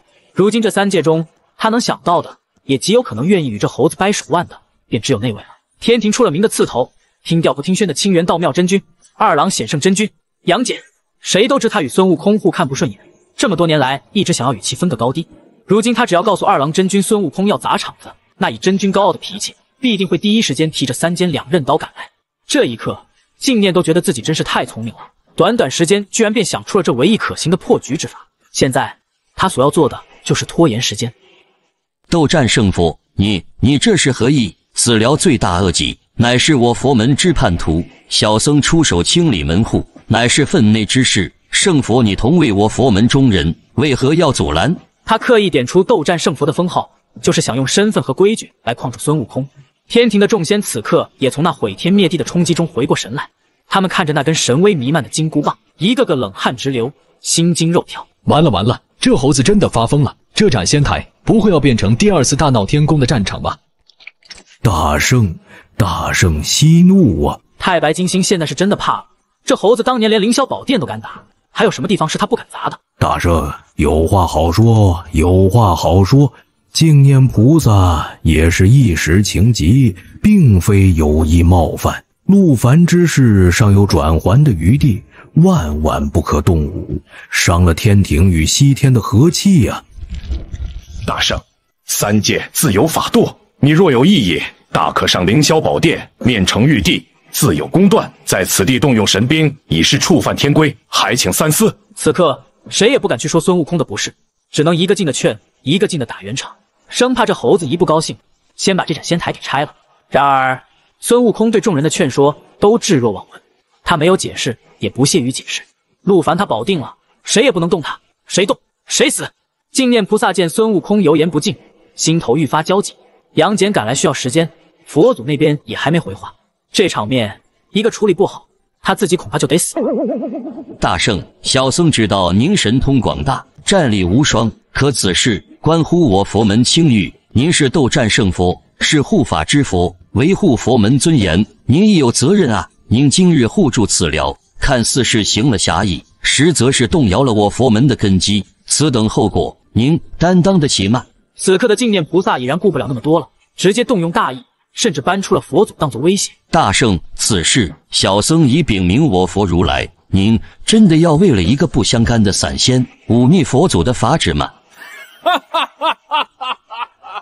佛祖，俺老孙被他压在五行山下500年，也没见他跟俺老孙讲过什么道理。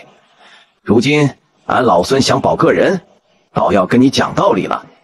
净念，你倒是跟俺老孙说说，这三界的道理到底是谁说了算？话音落下，他按在金箍棒上的手轻轻一压。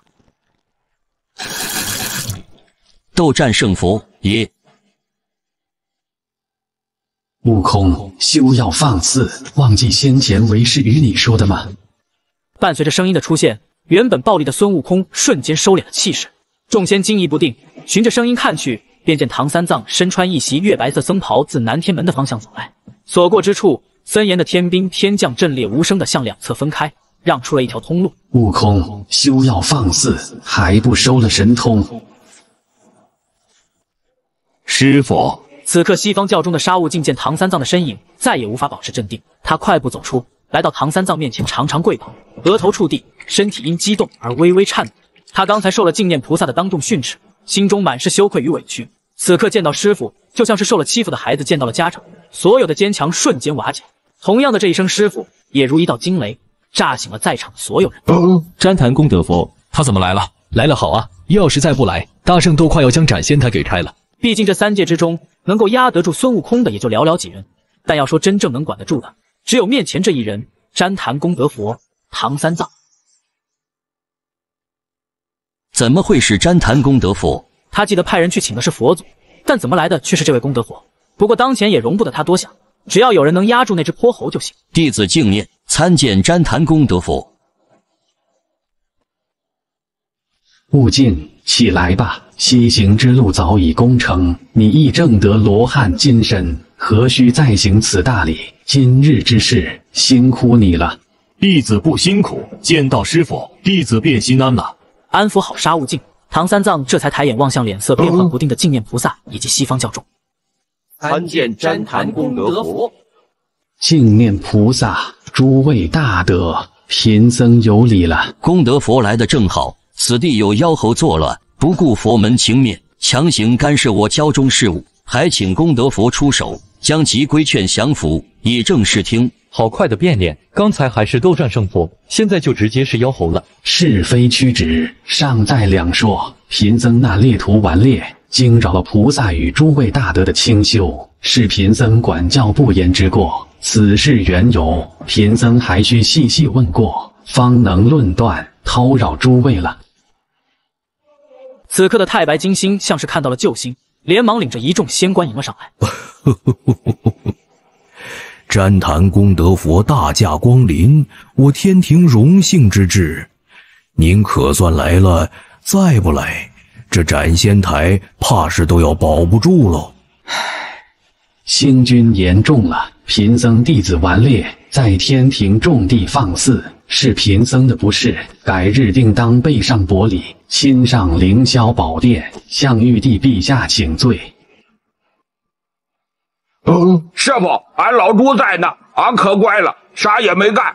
猪八戒的这话让得唐三藏的眼神里闪过一抹既无奈又好笑的神色，但他没有点破，只是目光平和的移开，同时与三界各方都打过招呼，敬足了礼数后，这才转身走到孙悟空前。悟空，师傅，为师来时见南天门外怨气冲霄，杀机营也，还以为是哪路妖魔又来进犯天庭，却未曾想到在此处闹事的竟是我西天的斗战胜佛。悟空，你已成佛，为何心中还有如此大的嗔念？听此言，孙悟空的喉脸微微涨红。他不怕玉帝的10万天兵，也不怕佛祖的5行大山，最怕的就是师傅这般责问。俺老孙不是在闹，俺是在救人。救人，为救一人而置众生于险地，这是你身为斗战胜佛悟出的佛理吗？他可以跟净念菩萨耍横，可以跟玉帝老讲歪理，可是在师傅面前，他那套逻辑根本站不住脚。俺老孙就是看不过眼，所以你便要用你的道理来替天庭执法，替佛门清规。你这根棒子是要把这盏仙台连同天庭的法度、佛门的戒律一同打碎吗？孙悟空沉默了，他知道师傅说的对，可他就是不愿低头。他若退了，他护着的师弟怎么办？净念菩萨，贫僧这徒儿顽劣之性未改，惊扰了菩萨，贫僧在此代他向你赔罪了。净念菩萨见状，哪里感受他的礼物，连忙侧身避开。功德佛言重了，弟子不敢当，不敢当。唐三藏这一套可以说是让他极为难受，一上来先是压制了孙悟空，接着又向他赔罪，姿态放得极低，滴水不漏，这让他后面准备好的所有说辞都堵在了喉咙里，无上不下，难受至极。悟空之过，稍后再论。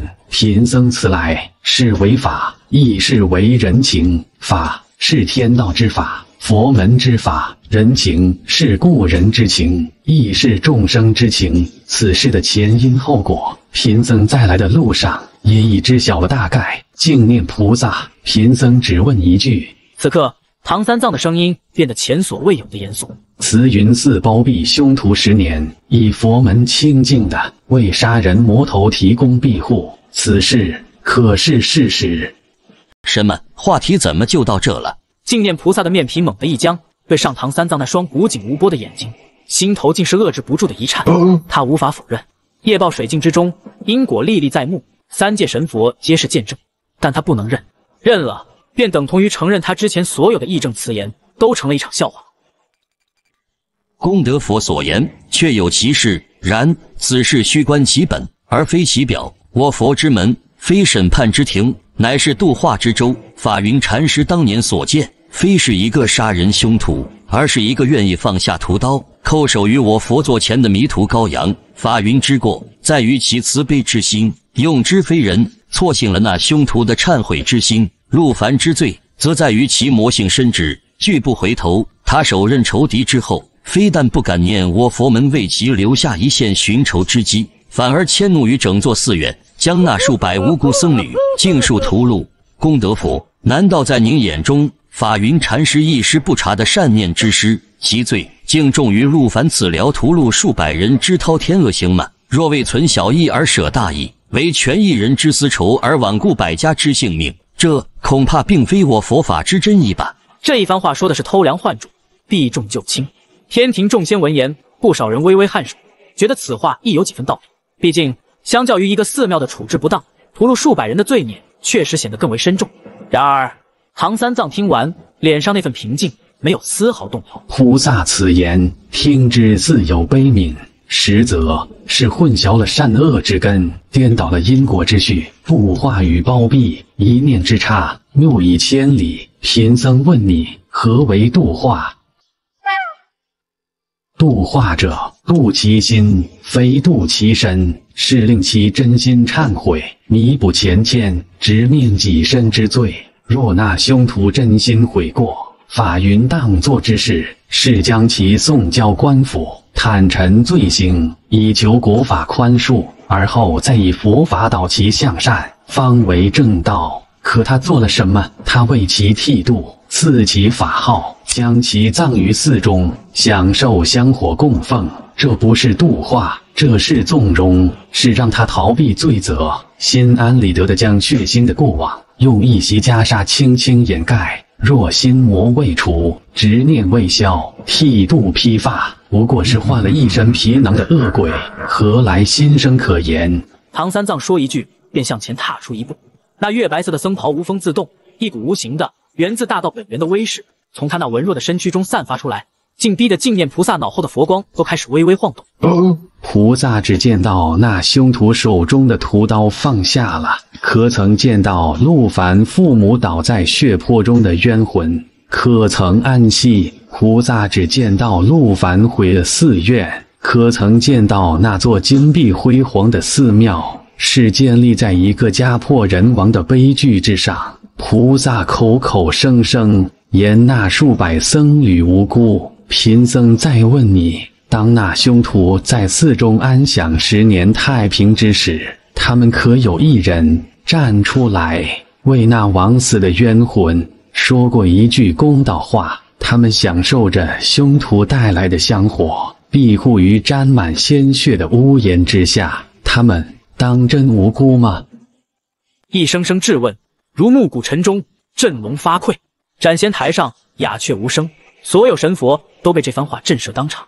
净念菩萨的脸色已然由白转青，由青转紫，他张口欲辩，却一时无言反驳。我佛慈悲，是为解众生之苦，若此慈悲须以另一人之冤屈为代价，那便不是慈悲，是偏袒，是伪善，是为佛法之垢，三界之路。唐三藏句句诛心，狠狠地劈在了净念菩萨的道心之上。天复归于清明，唐三藏不再看面如死灰的净念菩萨，他转过身，面向凌霄宝殿的方向，整理僧袍，深深一揖。启禀玉帝，此事因果已然分明。陆凡杀孽缠身，毁寺杀僧，触犯天规，其罪当罚。然其孝心可悯，其本性未泯。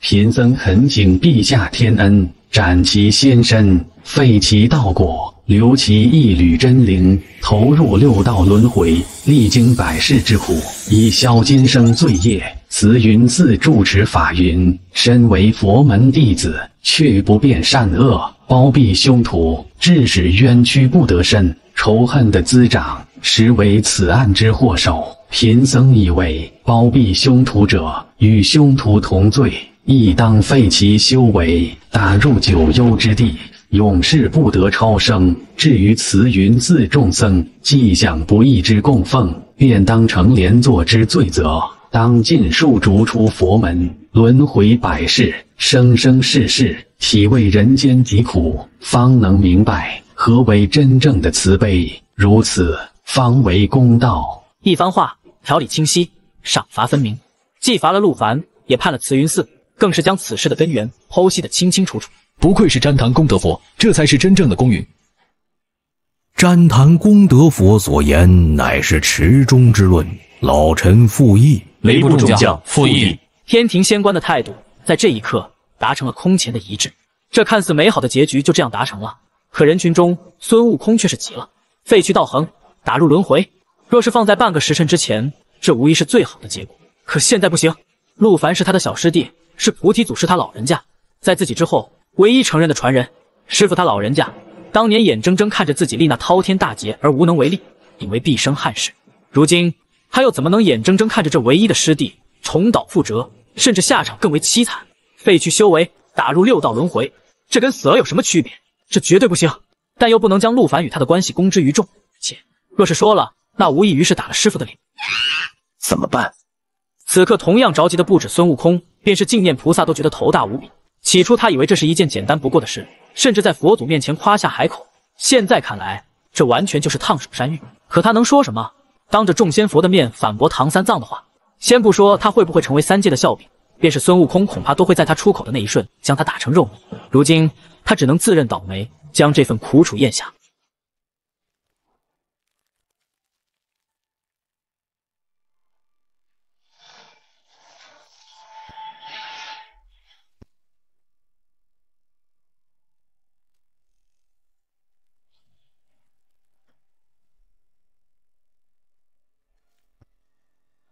这是3间2刃刀，难道是那一位？便在众仙佛惊讶之际，一道凶狠的犬吠响彻3界，紧接着便见一道黑色的影子快如闪电从南天门奔袭而来，稳稳落在了那3间2刃刀旁。3间2刃刀，吞日神君哮天犬，没错，是那位来了。猴子，多年不见，你这猴性倒是越发癫狂了。伴随着清冷的声音传来，众仙佛便见一道身披银甲，面容俊朗，眉心处有着一道紧闭束眼的神将踏着祥云自天而降。来人不是别人，正是天庭战神清源妙道真君2郎显圣真君杨戬。完了，这下真的完了！一个斗战胜佛就已经够让人头疼了，现在又来了个2郎显圣真君，这俩可是3界出了名的死对头，一见面就掐，谁也不服谁。今天这盏仙台，怕不是真要被拆了。便在一众仙佛惊呼之际，净念菩萨却是差点激动的哭出来。救兵！他搬来的救兵终于到了，虽然迟了点，场面又被唐三藏控制住，但终归是来了。唐三藏看到杨戬那张古井无波的脸上，终于出现了一抹显而易见的无奈。他长长的叹了口气，闭上眼睛，单手立于胸前，默默地念起了经文。这徒弟真是他命中注定的结束。然而，有些让众人意外的是孙悟空的反应。如果是平时，他早就龇牙咧嘴冲上去了，但此刻他脸上反而是一种狂放的酣畅淋漓的喜悦，那双火眼金睛里迸发出炽热的战意。他找到了，他终于找到了那个让他能名正言顺掀桌子的台阶。杨戬，我说你一个看门小圣，不在你的灌江口待着，跑到俺老孙面前来狂吠什么？孙悟空等这一刻等得太久了，唐三藏的道理他拗不过，天庭的人情他不能不认。他空有一身力气，却无处可使，憋屈的快要爆炸。现在杨戬来了，还需要什么道理？还需要什么人情？打就完了，把事情闹大，闹到不可收拾，闹到所有人的方案都作废，这才是他齐天大圣的行事风格。泼猴，嘴还是这么臭！本君今日是来执法的，你若识相，速束手就擒，随我上凌霄宝殿请罪；否则，休怪本君枪下无情，将你打回原形。杨戬根本不问事情的来龙去脉，他也不在乎。在收到净念传讯的那一刻，他便提枪赶来。他手痒了，还有什么比跟自己这个老对手过招更能让他兴奋呢？好，说得好。当年你我2人斗了300回合，不分胜负。若不是那太上老君用金刚镯偷袭，谁擒谁还说不定呢。今日正好，你我再来分个高下，也让这满天神佛看看，到底是你这3眼怪厉害，还是俺老孙的棒子更硬。话音未落，孙悟空身上的气势轰然爆发，那源自太古凶元的狂暴妖气毫无保留的冲天起，将整个云腾都搅天翻地覆。师兄，一直躲在人群里的猪八戒看到这幅情景，吓得浑身的肥肉一哆嗦，连忙高喊出声：“师兄，冷静，师傅还在这儿呢。”他想提醒大师兄别冲动，师傅好不容易才把场面稳住。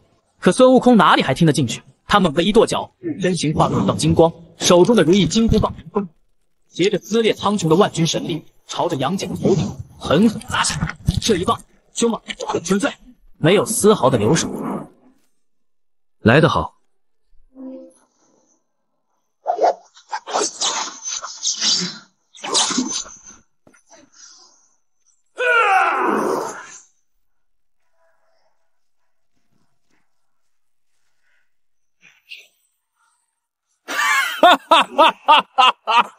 痛快，痛快！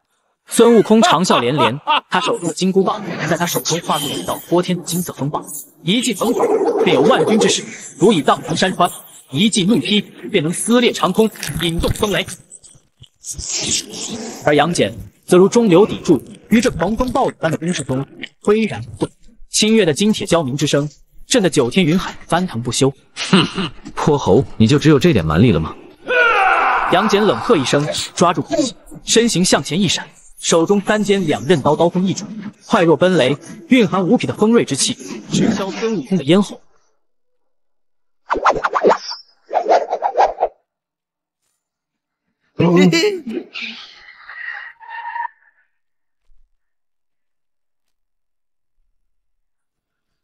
好一招下三滥的功夫，看来你这泼猴依旧死性不改。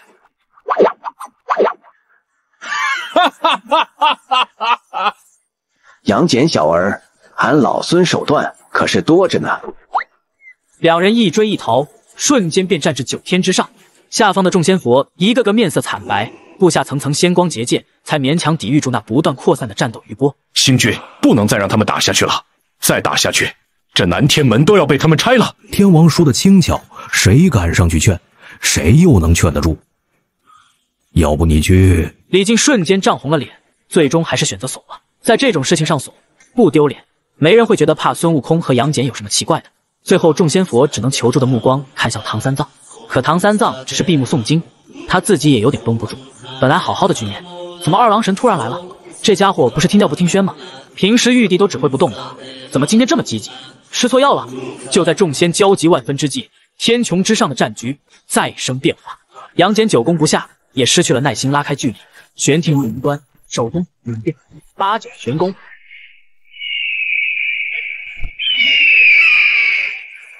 一声高亢嘹亮、穿金裂石的啼鸣响彻三界，银光散去，出现了一头一展数千里的金色大鹏神鸟，其羽翼如黄金浇铸，山洞便一下子掀起撕裂空间的罡风。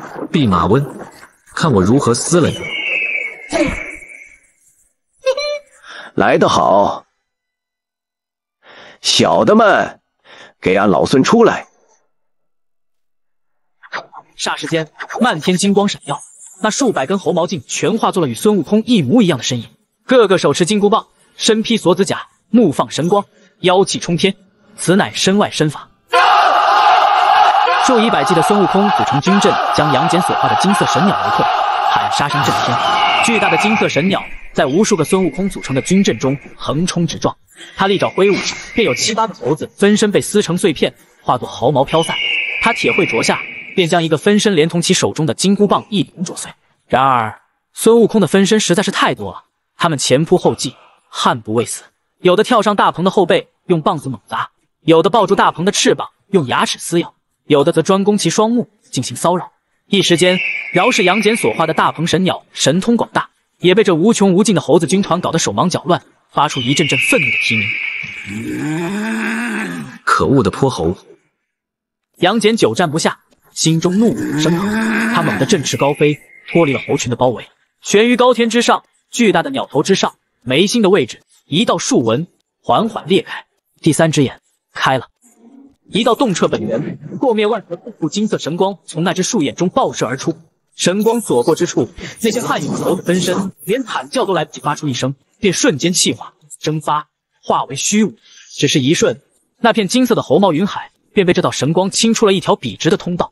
神光的目标直指隐藏在众多分身之中的孙悟空的本体。孙悟空心中一凛，当即散去所有分身，身形一晃，向着一旁急速闪避。杨戬，你这3只眼倒是比以前厉害了些。泼猴，今日便是你的死期。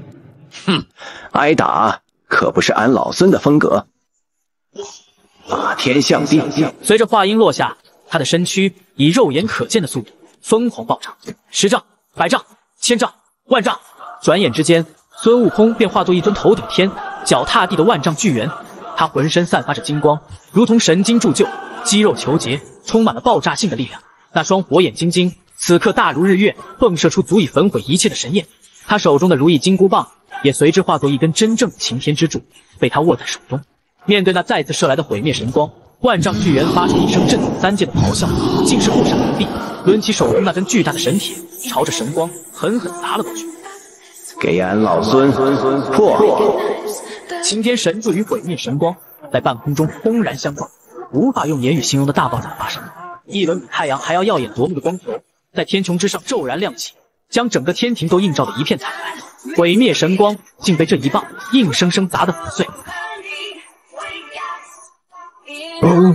什么？杨戬所化的大鹏神鸟发出一声不敢置信的惊呼。然而，未等他反应过来，那万丈巨猿已经迈开脚步，在云海中狂奔起来。杨戬见状，亦是凶性大发。泼猴，你以为只有你会把天象地吗？杨戬厉笑一声，解除大鹏真身，恢复神将形态，随即同样施展神通。天象地！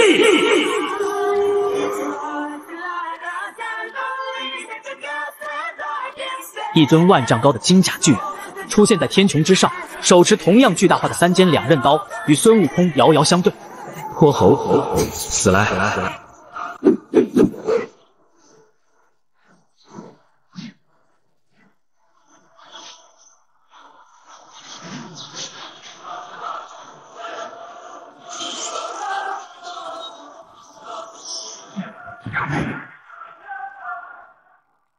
天王啊，快想想办法！再这么下去，天都要塌了。李靖手持宝塔，额头青筋暴起。他倒是想管，可他拿什么管？他的七宝玲珑塔或许能镇压寻常妖魔，但对上这两个煞星，怕不是一棒子就被砸成铁饼。净念菩萨此刻更是心如死灰。他搬来的救兵，非但没有帮他解决问题，反而把问题升级到了一个他完全无法想象的层面。三眼仔，你这厮的刀法还是跟娘们绣花针一样软绵绵的。泼猴，修成口舌之力，看我今日不把你这身猴皮剥下来，做成战袍！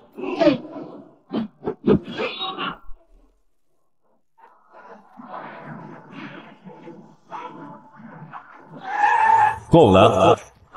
只见天幕洞开，九龙沉香辇缓缓驶出，车架之上华盖如云，锐气千条，仙乐自鸣。一位身着九章法服，头戴平天冠的帝王端坐于龙辇之上，他甚至没有亲临斩仙台，只是在凌霄殿外现出了法架。可那股统御三界、执掌天道的无上气势已经笼罩了全场。杨戬所化的巨人眉心树眼中的神光首先暗了，他看了一眼龙辇上的身影，鼻中发出一声冷哼，万丈的身躯迅速缩小，光芒散去，恢复了银甲神将的模样。他没有行礼，只是扭过头去表达着自己的不满，却也用行动表明了服从。孙悟空见杨戬收手，也咧嘴一笑，他那万丈的巨猿真身轰然解体，化作漫天金光，重新凝聚成那个身披素紫甲，金箍棒也缩小成寻常大小，被他随意的扛在肩上。怎么，三眼仔不打了？是你舅舅不让你打了？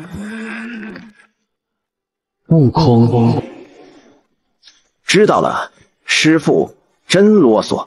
斩仙台上伴随着玉帝的出现，所有神仙，无论是天庭仙官还是西方教众，此刻都齐齐松了口气，那根悬在心头的弦终于松开了。臣等参见陛下，佛门弟子参见大天尊。龙辇之上，玉帝的目光缓缓扫过全场，他看到了对自己心怀不满却又不得不从的外甥杨戬，看到了被师父管教住一脸不忿的孙悟空，看到了姿态谦恭滴水不漏的唐三藏，更看到了那群平日里自成一派，此刻却吓得脸色发白，俯首称臣的西方教佛陀。一种长久以来未曾有过的舒畅感觉充斥在玉帝的心间，这才是三界之主应有的威仪。无论你们是天庭战神，还是斗战胜佛，无论你们神通多广大，背景多深厚，在这南天门内，在这凌霄殿前，都得听朕的，朕才是这三界唯一的法。痛快！尤其是看到净念菩萨那副吃了苍蝇的表情，玉帝心中更是畅快。他与西方教之间，明面上和和气气，暗地里却多有局龉。今天能借此机会狠狠敲打一番这群秃驴，让他们明白谁才是天地的共主，实在是意外之喜。都平身吧！玉帝威严而平和的声音传来，众仙不敢直视天颜。净念菩萨，弟子在。刚才的决议，朕看有些草率了。此言一出，净念菩萨猛地一怔，随即眼中爆发出难以置信的狂喜。草率了？玉帝说刚才的决议草率了，这意味着事情还有转机。陆凡一案牵扯甚广，因果复杂，瞻谈功德佛之言，虽有公理，却也需兼顾佛门情面。朕以为此事不宜仓促定论。既然今日司法天神与瞻谈功德佛都在，实乃天意，不如由大家一同重新商议，列陈因果，明辨是非，再做定夺。如此方显公允，亦能让三界众生心服口服。净念菩萨，你意下如何？净念菩萨简直要喜极而泣。他哪里还会有半个不字？陛下圣明，此等处置，公允之至，弟子佛门上下无不拜服，全凭陛下做主。孙悟空，你可有异议？孙悟空抓了抓腮帮子，他当然知道这是最好的结果了。再闹下去，连师傅都压不住，到时候真把玉帝惹毛了，事情只会更糟。只要能把小师弟的命从斩仙台上拖下来，就是胜利。俺老孙没意见。全听玉帝老儿，全听陛下安排。既如此，大家就在一吧。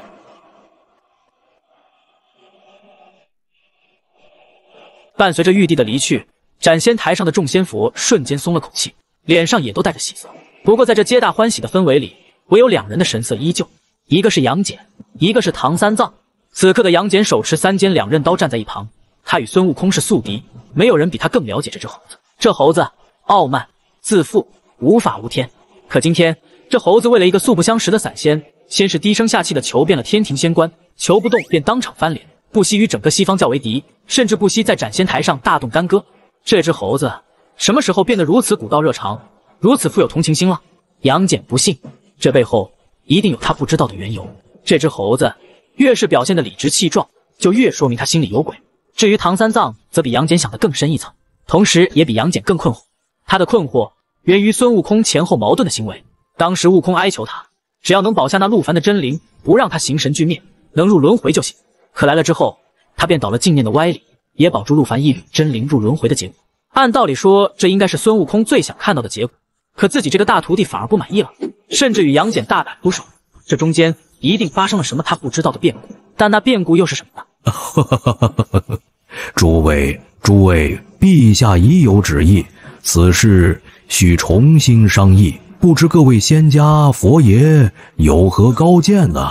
哼，有什么好议的？慈云寺僧众藏污纳垢，藐视天条，当以同犯论处。陆凡快意恩仇，却滥杀无辜，亦是罪无可赦，废其道行，投入畜生道三世，以赎其杀业。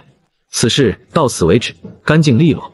杨戬的处置方案比唐三藏的还要严厉几分，既严惩了佛门，也重罚了陆凡，完全是站在天庭司法天神的角度，不偏不倚，冷酷无情。既然关于陆凡这一事的行为，无论怎么变，佛门都站不道理，那何不跳出这一事的框架，从更宏观的角度来重新定义陆凡这个人呢？真君所言乃是天条之威，弟子不敢妄议；瞻谈功德佛所言乃是因果之理，弟子亦是心服。然我佛观人，非观其一时，而是观其三世。在此贫僧有一个不情之请，天庭有至宝三生镜，可照见生灵过去轮回之轨迹，可否请陛下恩准，借用此镜，一照陆凡之过往？此言一出，满场皆惊。三生镜，那可是能回溯时光，照见生灵前尘往事的先天灵宝，乃是天庭重器，等闲不会动。这静殿是要把陆凡底裤都给扒光，放在三界神佛面前审视啊！听着三生镜这个词，孙悟空的心猛地向下一沉，他下意识的就想开口反对，可话到嘴边却又硬生生咽了回去。他不能反对，这是一个无法拒绝的阳谋。好胆！待今日师弟安全，俺老孙定叫你尝一尝金箍棒的味道。此刻净念菩萨看着孙悟空那副想怒又不敢怒的憋屈模样，心中冷笑连连。你要保陆凡，那我偏要将其置于死地。贫僧此请并非是为了给陆凡加罪，而是为了寻求一个真正的公道。若三生镜照出，他生生世世皆为良善之辈，今生之恶却为悲剧所致，那么他便是因善生恶，其情可悯。我西方教也愿意承认是慈云寺处置不当，未能度化其心中之恨。我竟念愿回灵山，在佛前领罪。但若是此镜照出，他过往轮回之中本就是个大奸大恶之徒，杀人放火，无恶不作，那一贫僧之剑便不必再费周章，理当将其魂魄打散，彻底湮灭于天地之间，以绝后患。查清前因后果，再做定夺，这很符合天庭办事的流程。只是将一个人的前世今生尽数翻出，当着3界神佛的面公开审视，这手段不可谓不狠辣，但这提议从法理上讲无可挑剔。这个看似迂腐无能的菩萨，倒也不是全无心计。阿弥陀佛。此事涉及轮回因果，正是佛法之根本。探究一个生灵的本性，再定其罪业，此法他无法反对。贫僧没有异议。本君也没有异议。我等也无异议。顷刻间，众人竟对这个提议达成了共识，所有的目光再一次聚焦在了孙悟空身上。此刻的孙悟空也是心乱如麻。虽说他与陆凡同根同源，乃是师兄弟，但实则他与陆凡根本不熟。万一这小子前几世真不是什么好东西呢？是个天生的恶棍，那净念菩萨这番话一语成谶呢。可是他能退吗？不能退。陆凡是他的师弟，他说什么也是要保的。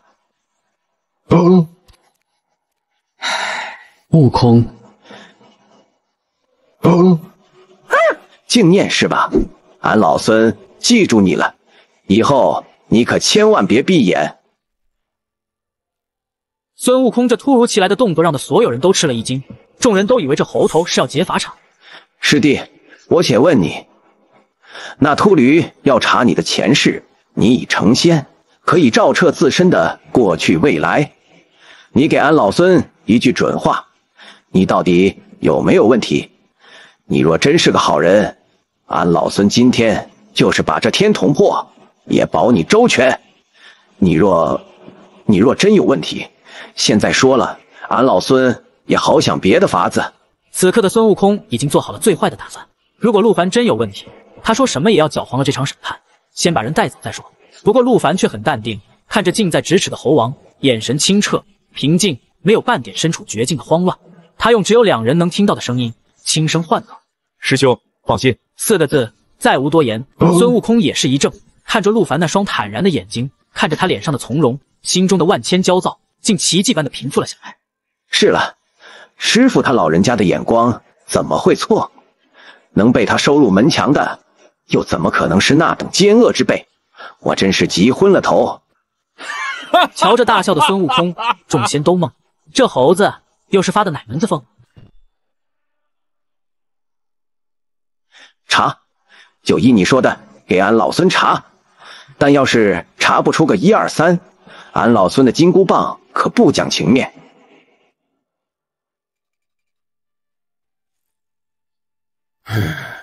启禀陛下，斗战胜佛亦无异议，恳请陛下恩准动用3生镜以招公允。这话音落下的瞬间，斩仙台上方的空间开始扭曲，一道裂缝凭空张开，那裂缝之中一片混沌，流淌着时光碎屑的奇异光芒。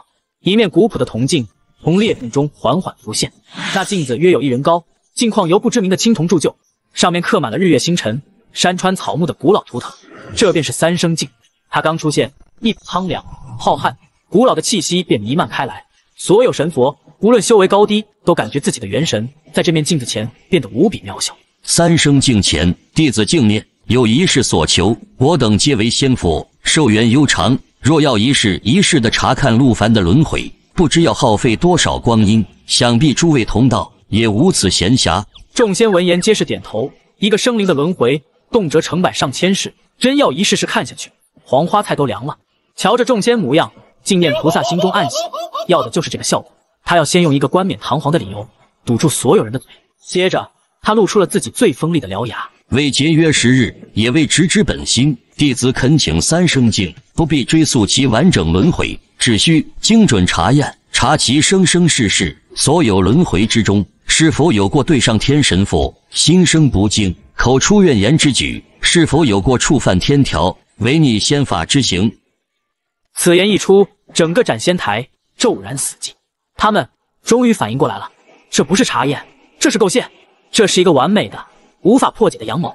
生生世世何其漫长，谁能保证自己不犯下一点错？便是他们仙官都不敢保证，更何况一个凡人。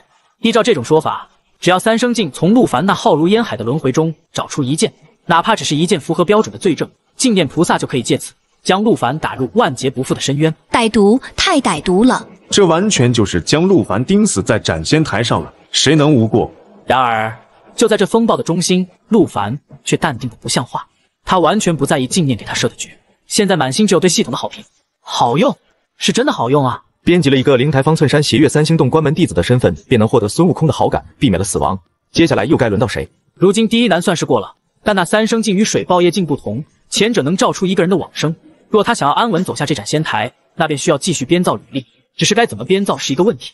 想到此，他将目光看向了斩仙台众仙。唐僧，不行，这位纯正的佛门弟子，清心寡欲，六根清净，几乎没什么破绽。猪八戒、沙悟净，不行不行，这俩货实在人微言轻，攀上他们，顶多就是多了两个在旁边喊师傅、大师兄、不好了的啦啦队，没啥大用。挑来选去，陆凡的目光最终越过了所有人，落在了那个手持三尖两刃刀、神情冷傲、自始至终都散发着一股生人勿近气息的银甲神将身上。清源妙道真君、二郎显圣真君、杨戬，就是你了。系统开始履历编辑。陛下一准，那便开始吧。净念菩萨高声道，生怕夜长梦多，催促着太白金星。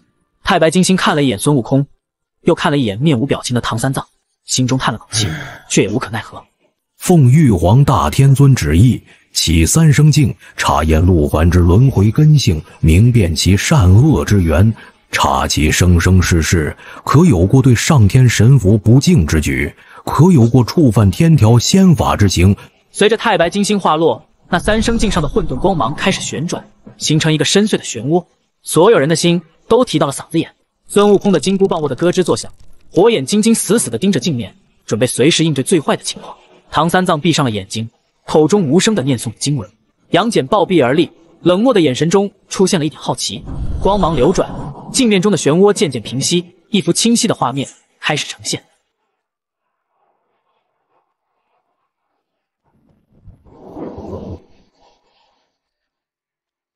这是何人？三生镜出错了，不可能，此乃先天灵宝，洞察三世，从无差错。此刻净念菩萨的眉头也皱了起来，这画面与他预想的完全不同。他想看到的是陆凡在前世杀人放火，或是对天不敬的场景，可这个文弱的书生是怎么回事？这让他心中升起一种不祥的预感。难道此人与陆凡的某一世有着极深的因果牵连，亦或是被陆凡所杀？画面继续流转，但展现的却是这个书生的日常。他清贫度日，教村里的顽童识字，为不识字的乡邻写信，闲暇时便抄录圣贤文章。他性情温和，与人为善，是方圆几十里内有口皆碑的大善人。时间流逝，很快到了一个深夜，风雨交加，电闪雷鸣。书生早已睡下，却被一阵急促的敲门声惊醒。谁啊？书生的话无人应答，只有风雨之声。他拉开门栓，探出头去，门外空无一人，只有被风吹得狂舞的树影，还有一条蜷缩在门廊角落的小白蛇。那蛇受了极重的伤，鳞片翻卷，血肉模糊，只有腹部还在微弱的起伏，身上一缕若有若无的金色妖气，如同风中残烛，随时都会熄灭。妖怪！书生只是个凡人，对这种精怪之物有着天然的畏惧。可看着那小蛇在寒风冷雨中奄奄一息的模样，他心中的恐惧又被恻隐之心所驱。他站在门后犹豫了很久，最后还是小心翼翼地将那条濒死的小蛇捧起，带回了屋里。他为它清洗伤口，敷上自己都舍不得用的金疮药，又将它安置在温暖的草木灰烬旁。好啊，真是天助我也！私藏妖物，无论出于何种目的，在天条中都是明令禁止的，这个罪名足够了。画面中，白蛇在书生的照料下渐渐恢复了元气，然而麻烦也随之而来。一日清晨，一对身披黄色僧袍的僧人手持禅杖法器来到了书生家门外，为首的是一名目光锐利的中年和尚，身后跟着一众弟子。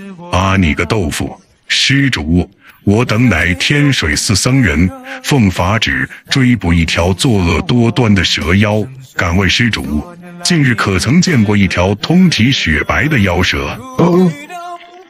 不曾见过什么妖蛇。哦，施主可要想清楚了。我确实未曾见过。斩仙台上，净念菩萨看到这一幕，终于忍不住嗤笑出声。愚昧可笑，未以妖物，对佛门撒谎，此乃一罪；明知是妖，却心生包庇，此乃二罪。善恶不分，是非不明，此人根性已是邪魔外道。众仙家面面相觑，皆是不言。这净念菩萨未免太过急切。三生镜中的画面才刚刚开始，此人与陆凡是何关系尚未明了，他便急着给画面中的书生定下罪名。这般做派，失了佛门大能应有的气度。不过陆凡究竟在何处？这书生又是谁？都成了众仙佛心中的疑问。施主好自为之。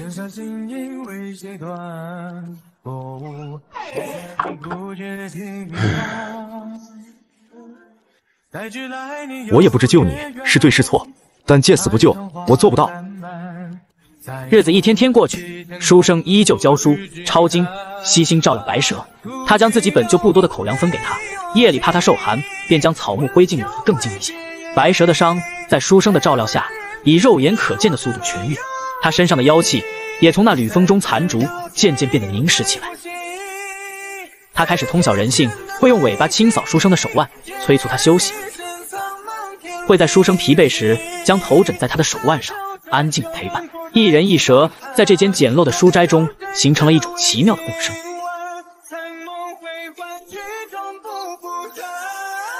公子，你，公子莫怕，小女子我便是你救下的那条白蛇。小女子白瑶在此谢过公子救命之恩。这莫不是许仙与白娘子的故事？不少仙官交头接耳，目光不约而同的投向了看热闹的人群中一位仪态端庄的女仙，正是昔日的白素贞。察觉到众人的目光，白素贞微微一怔，随即仔细看向镜中画面。镜中之人并非我夫君许仙，那蛇妖也并非是我。白素贞的话打消了众人的猜测，当年之事三界皆知。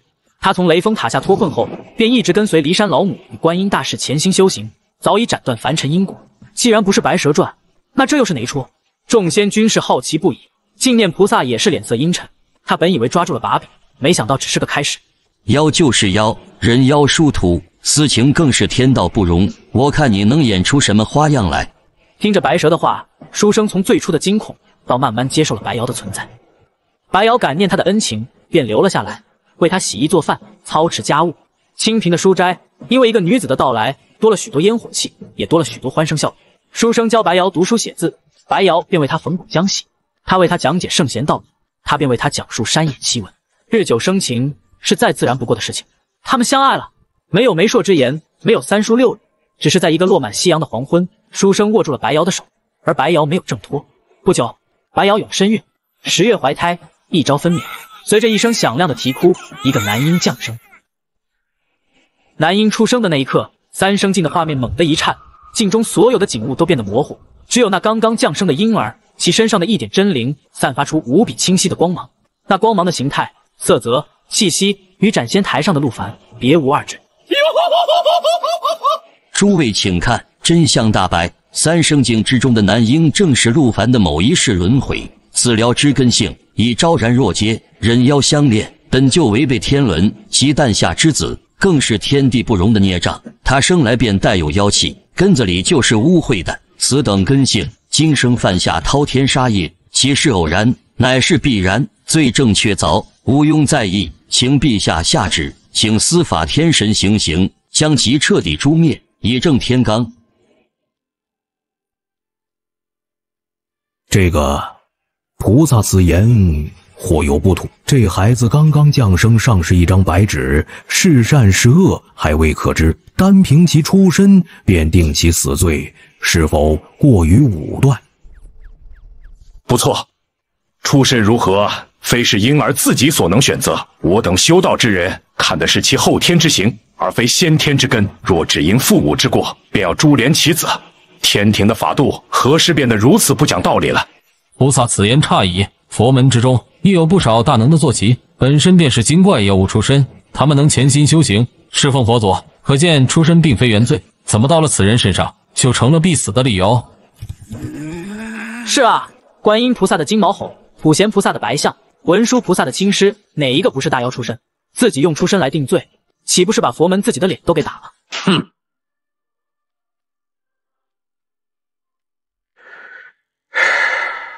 好，既然诸位觉得出身不是问题，那便继续看下去。贫僧倒要看看一个妖物养大的孩子能教出什么好东西来。白瑶和书生给孩子取名陆凡，书生教他读书识字，教他仁义礼智；白瑶则用他最朴素的方式教他善良。乡里谁家有困难，他便让书生送去钱粮。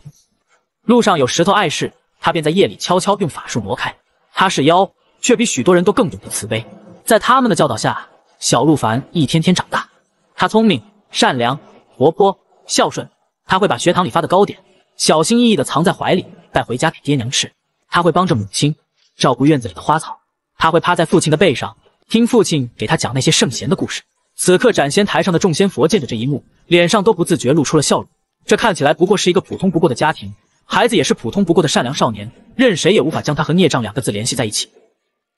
时间飞逝，陆凡即将行官礼，正式成人。书生准备好了为儿子加官的衣帽，白瑶则准备了一场丰盛的宴席。然而，就在冠礼的前一天，灾难降临了。天空不知何时变得阴沉，村子上空黑云压顶，狂风大作。一对身披黄色僧袍的僧人手持禅杖，脚踏黑云，从天而降。为首的正是当年那个威严的中年和尚。小孽，10年了，今日看你还往哪里逃？大师，我妻子虽是妖，却从未害过一人。她乐善好施，与我一同教化乡邻，何罪之有？求大师开恩啊！哼，人妖殊途，便是天理。妖孽与凡人结合，更是罪加一等。此妖乱了纲常，当诛。你这凡人被妖物蒙蔽，执迷不悟，亦当受罚。不要！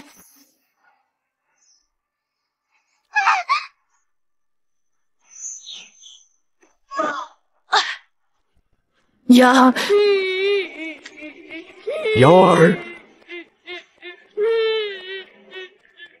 仙理昭昭，妖孽伏法。伴随着和尚话落，天空中的黑云开始旋转，化作一个巨大的漩涡，一座山峰虚影从漩涡中缓缓压下。那山峰散发出无可抗拒的镇压之力，整个村庄的地面都在颤抖。相公，照顾好凡儿，凡儿，记得听爹的话，好好活下去。白瑶用尽最后的力气推开了抱着她的丈夫和儿子，随即现出了白蛇真身，冲天起，迎向那座山峰。她知道自己逃不掉，但她要为自己家人争取最后一点生机。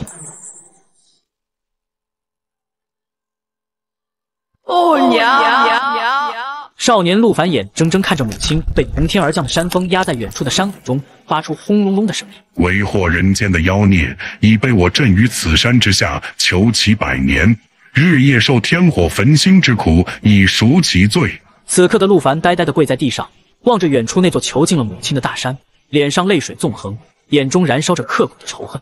然而这种极具冲击的画面，并未在众仙心中掀起多少波澜。人与妖相恋，最终酿成悲剧，这样的故事他们见得太多。相比这套路化的悲剧，众仙反倒觉得陆凡这一世父母的遭遇更有几分新奇。凡人夫妻为了给孙猴子送点粮食充饥，结果在半路上被山贼劫杀。这事儿既荒诞又充满了黑色幽默。诸位，真相已然大白，看到了吗？正是因为这段经历，仇恨的种子便在他心中种下。他恨佛门，恨天道不公，这股恨意跟随着他的轮回，生生世世从未消散，根性已坏，无可救药。你在放什么狗屁？镜子里还没演完呢。你怎么就知道他后来干了什么？说不定人家后来发愤图强，学许世林考取功名，光宗耀祖去了。你这秃驴，嘴巴比那茅坑里的石头还臭。你这泼猴！众仙之中，唯有二郎神杨戬神情愈发古怪，他抱着手臂，那只紧闭的树眼在微微颤动。这故事，这情节，母亲是妖物，爱上凡人，触犯天条，被镇压在高山之下。儿子为了救母，踏上寻道之路。这怎么听起来如此的熟悉？你妈也被人压在了山底下。画面仍在继续，少年陆凡埋葬了玉院中的老父亲，他在父亲的坟前磕了3个响头。他没有哭，泪水早已在那一天流干了。他背上简单的行囊，告别了故乡，踏上了寻仙问道之路。他要报仇，他要拥有掀翻那座大山的力量，他要让那些高高在上的僧人付出血的代价。他跋山涉水，历尽艰辛，寻找着传说中的仙山洞府。他跪在山门前，祈求仙人收留。然而，他得到的永远是冷漠的拒绝。你尘缘未了，杀心太重，非我道门中人。你身上沾染妖气，根骨不纯，难成大道。回去吧，仙道渺茫，非是尔等凡人可以窥探。一次又一次的碰壁，一次又一次的失望。他衣衫褴褛，形容枯槁，可眼中的那团火却从未熄灭。这陆凡倒也是个痴人，怎么每一世都是这般光景？可不是嘛，生生世世都是为了给爹娘报仇，跑去求仙，这仙眼还真是奇特。这已经不是简单的执念了，这简直就是刻在真灵里的烙印。求仙无门，陆凡却在一处荒废的古战场遗迹中找到了一线生机。那是一片被三界遗忘的焦土，曾是封神之战时某位大能的陨落之地，至今仍残留着凛冽的杀意，寻常生灵绝不敢靠近。他跌跌撞撞地闯了进去，在堆积如山的破碎法宝与枯骨之中，他被一杆斜插在地里，通体漆黑，只在枪刃处透着一缕暗红色幽光的长戈所吸引。他伸出手握住了那冰冷刺骨的戈柄，就在他拔出长戈的瞬间，一股磅礴浩瀚、充满了杀伐与怨念的信息洪流般涌入他的脑海。先天灵宝，陆魂戈，非铜非铁亦非钢，曾在混沌之中藏，不沾因果。先天灵宝，这小子什么运气？求仙问道。处处碰壁，眼看就要绝望，结果随便闯进一个废墟，就捡到了一件先天灵宝。这运气简直不讲道理。众仙说话间带着掩饰不住的震惊与嫉妒。在场的仙官，哪个不是修行了千百年的得道之仙？可他们之中，拥有后天灵宝的都寥寥无几，更别提这种沾染了先天二字的至宝。那可是诞生于天地开辟之前的宝物。秘境废墟中得到陆魂戈的少年陆凡，整个人的气势都变了。他不再是那个四处乞求的绝望少年，整个身体站得笔直，眼神冷酷，周身环绕着肉眼可见的黑色煞气。他手持长戈，一步步走出了那片古战场遗迹，目标明确，正是那座镇压着他母亲的大山。他要回去了，杀回去，劈山救母。等会，这剧情。见着这一幕，所有仙官都好似反应过来，目光齐刷刷地投向了暴毙旁观的杨戬。劈山救母这四个字，对于三界中的任何一个神仙来说，都首先会联想到一个名字：二郎显圣真君杨戬。他为了救出被玉帝压在桃山之下的母亲瑶姬，斧劈桃山，名震三界。他的好外甥沉香，同样为了救出被他压在华山之下的妹妹三圣母，斧劈华山。10年之后，陆凡重回故地，这里早已荒无人烟，唯余那座散发着令人心悸佛力的山峰。母亲，我回来了。10年前那群天水寺的僧人再次出现，拦在了他的面前。妖孽，你还敢回来？10年不见，你这孽障非但不知悔改，反而堕入魔道，手持凶器，是想来此行凶吗？我只问一遍，放还是不放？放肆！此山乃我佛门以大法力所化，镇压妖邪，匡扶天道。你这孽障，竟敢口出狂言，要我等释放妖母，痴心妄想！今日我等便要替天行道，将你这妖孽之子与你那妖母一同打入九幽，永世不得超生。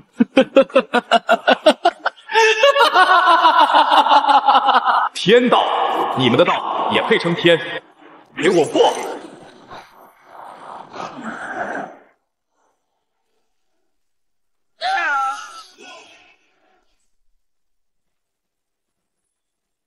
今日我便用你们的血来祭我母亲的自由。孽障，竟敢负隅顽抗！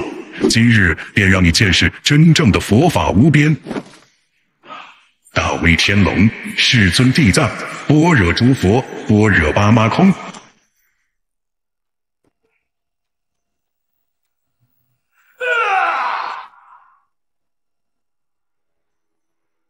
杀！此刻陆凡眼中只有沸腾的杀意，他将陆魂戈横于胸前，体内的力量毫无保留地注入其中。黑色的戈影与金色的法相在半空中对撞。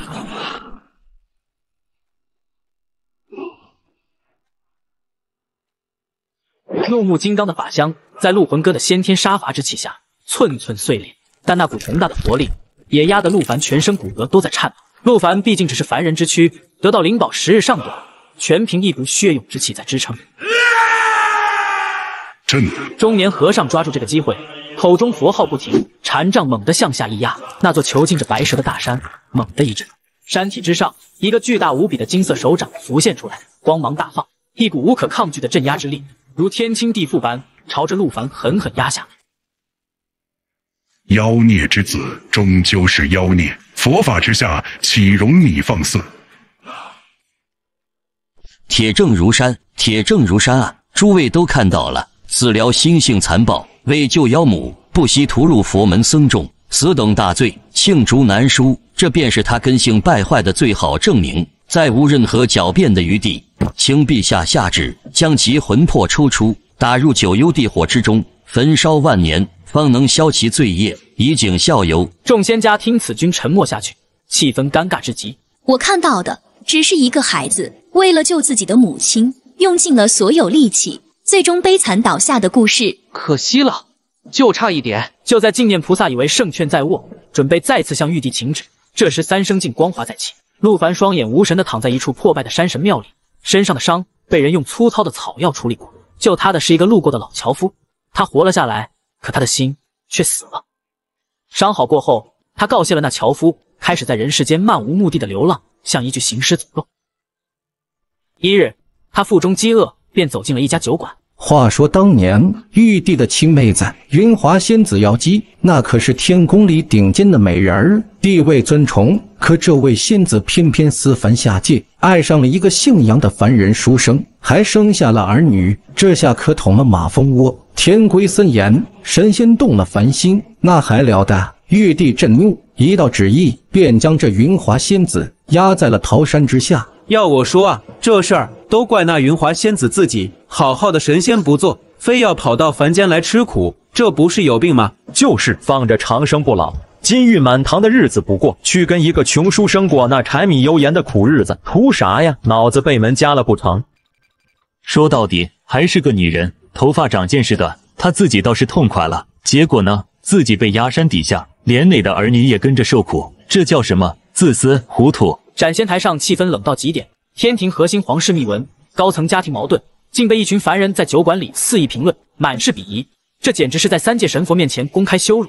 这陆凡就这么喜欢听人说书啊？这一世听孙悟空大闹天宫，上一世听二郎神劈山救母，他这轮回里就不能干点别的吗？这些凡人也是真敢说啊！得亏这是陆凡前世的旧事，这要是陆凡今生在酒馆里遇到这一幕，恐怕此刻那位显圣真君已经提着他的三尖两刃刀杀下凡间，将那整个镇子都从地图上抹去了。此刻所有神仙的目光都若有若无地瞟向了那个风暴的中心杨戬，就连一向天不怕地不怕、最爱看杨戬笑话的孙悟空，此刻都难得地保持了沉默。他可以跟杨戬打生打死，可以在任何事情上嘲讽他三只眼，唯独这件事不行。这是杨戬唯一的，也是最深的一块逆鳞，谁碰谁死。所以说啊，这神仙的故事听听就得了，当不得真，哪有这么蠢的神仙？就是，来喝酒喝酒。哼，一帮烟杂蠢猪，你们也配谈论他？小子，你谁呀？我们说话关你屁事！我只是觉得一群连脊梁骨都直不起来的奴才，在揣测凤凰为何要飞出金丝笼，有些可笑。你说什么？你骂谁是奴才？怎么？我说错了吗？一群跪久了，就以为所有站着的人都有罪的蠢物。他身为神女和凡人相恋犯天条，这是勇气，这是他的自由，与你们这些爱嚼舌根的人无关。他咋碍着你们了？没吃没喝你家的，他追求的没影响你们，说他有罪，不过是自己做不到嫉妒。你们贪婪懦弱，满身奴性，见不得人挣脱束缚，不过是在嫉妒他有勇气追求自由。你们拿脏心思乱踩，还恶语伤人，也配说他？放屁！一个女人为了自己快活，连累家人，就是自私自利。老子说他两句怎么了？你个穷要饭的也敢来教训老子？我看你是活腻了，老子今天就打断你的狗腿！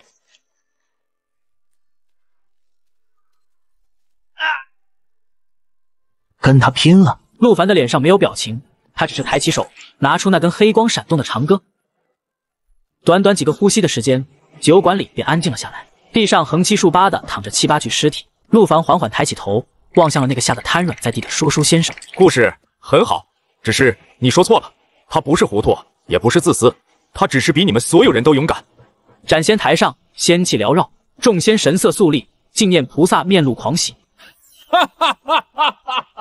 瞧见了没？子辽本性难改，嗜杀成狂，就为几句口角，竟在闹市连杀数人。此等魔头不杀留何用？证据确凿，他就是天生恶魔。净念菩萨越说越激动，转向凌霄宝殿的方向，深深一躬，恳请陛下圣裁。子辽根性已坏，无可救药，再入轮回，只会为祸苍生，理应立即行刑，魂飞魄散，以正天道。净念菩萨志得意满地站直身体，却发现四周一片死寂，气氛诡异。太白金星低着头，专心致志地研究浮尘上的纹路，仿佛外界的一切都与他无关。托塔天王李靖仰着头，聚精会神地欣赏九霄云海的变换，一副超然物外的模样。哪吒三太子蹲在地上，用火尖枪的枪头饶有兴致地划拉着地砖，嘴角挂着一丝玩味的笑。唐三藏闭上了眼睛，口中念念有词，瞬间入定，不闻外物，仿佛置身于另一个世界。众仙家或直接或隐晦的目光，都带着一种难以言喻的看白痴一般的怜悯，投向了净念菩萨。怎么回事？我说错了什么？顺着众人的目光，净念下意识地朝杨戬方向看去，便见此刻杨戬眼中有着极致的冰冷。糟糕，云华仙子是二郎神杨戬的母亲。此刻杨戬身上那股冰冷的杀气几乎凝成了实质，让周遭的温度都下降了许多。坏了，这家伙是天庭里出了名的不讲情面，平日里连玉帝的面子都不给我今天出门一定是没看黄历。净念菩萨脑子嗡的一声，一层细密的冷汗瞬间从头上冒了出来。真君，贫僧绝无他意，贫僧只是愤慨此辽滥杀无辜，视人命如草芥，绝非是对云华仙子有任何不敬。净念菩萨看到杨戬丝毫没有要理会自己的意思，他急得脑子飞速运转，慌不择言的试图补救。贫僧是想说，陆凡此举与真君您当年处理沉香之事时的风范，简直是云泥之别。真君您那才是真正的大公无私，深明大义。想当年，您外甥沉香为救母大闹天宫，您虽不忍，但为护天条天庭，依然出手阻拦，背负骂名也在所不惜，胸襟气度令人钦佩。陆凡那莽夫，跟您比，简直差远了。众仙一听，立刻反应过来，纷纷找到了台阶。不错，净念菩萨所言极是。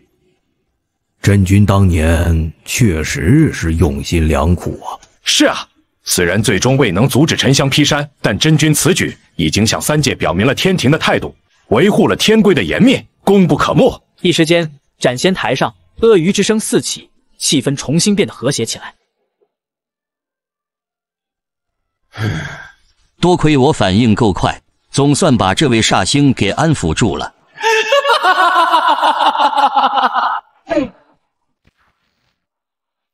你笑什么？我笑他们不懂。他们和菩萨都不懂真君，以为您当年拦外甥是为维护天条，大公无私，全是粉饰太平的套话。菩萨还说我跟您没法比，这话更是大错特错。斩仙台下，众仙只能看到杨戬面沉如水，却什么也听不清。孙悟空急得抓耳挠腮，只因杨戬周身有一股无形的力量隔绝了声音。您哪是为了天条？天条有用，您母亲怎会被压曹山？您也非大公无私，不然怎会留沉香生机？世人骂您不孝不义，却不知您用心最苦，背负最多。沉香的斧子、法力、意志都是您逼出来的。您拿自己当磨刀石，顶着骂名鞭策他，把个凡人少年逼成了战神。您哪是阻拦，分明是成就他。没您这狠心舅舅，沉香拿了神斧，也只是个不会用的毛孩子，连南天门都进不了，还劈山救母。这背后的深意、苦楚、大爱，他们哪懂？只会拿忠孝仁义瞎评判，或无耻吹捧。所以我笑他们。杨戬沉默，没有承认，也没有否认。眉心那只紧闭的树眼，皮肉在不受控制的颤抖。突然，他冷哼一声，深深地看了陆凡一眼，而后化作流光回到了原来的位置，重新抱臂而立。孙悟空咧嘴一笑，也扛着棒子跳了回去，走到杨戬身边，用胳膊肘捅了捅他。嘿，三眼仔，俺老孙就说你这家伙心里弯弯绕绕最多。众仙更好奇了，这究竟是谈崩了，还是谈妥了？真君这态度怎么比刚才还冷了？可看那猴子幸灾乐祸的样子，又不像是要开打。荒山前，陆凡燃烧神魂，义无反顾地撞向了那座金光闪闪的大山。陆凡知道自己时日无多，要做最后一次尝试。这一次，他燃烧了自己的神魂，将所有的生命力都灌注进了陆魂歌之中。妖孽，还敢来！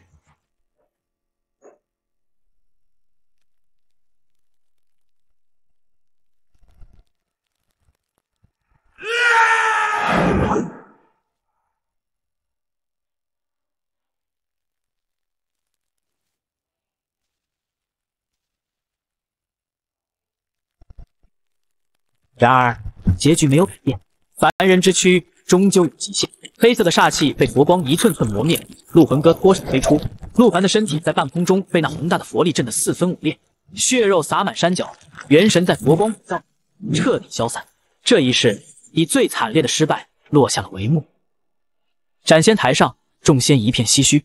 众仙不管立场如何，看到这样一个为了救母而百折不挠，最终粉身碎骨的灵魂，众仙心中都难免有些触动。执迷不悟，害人害己，诸位都看到了。此聊前世便是如此偏执，为一己之私滥杀无辜，最终自取灭亡。此等心性，若不加以严惩，轮回百世也只会重蹈覆辙。斩仙台上的陆凡听着镜念的评价，嘴角却勾起一抹无人察觉的冷笑。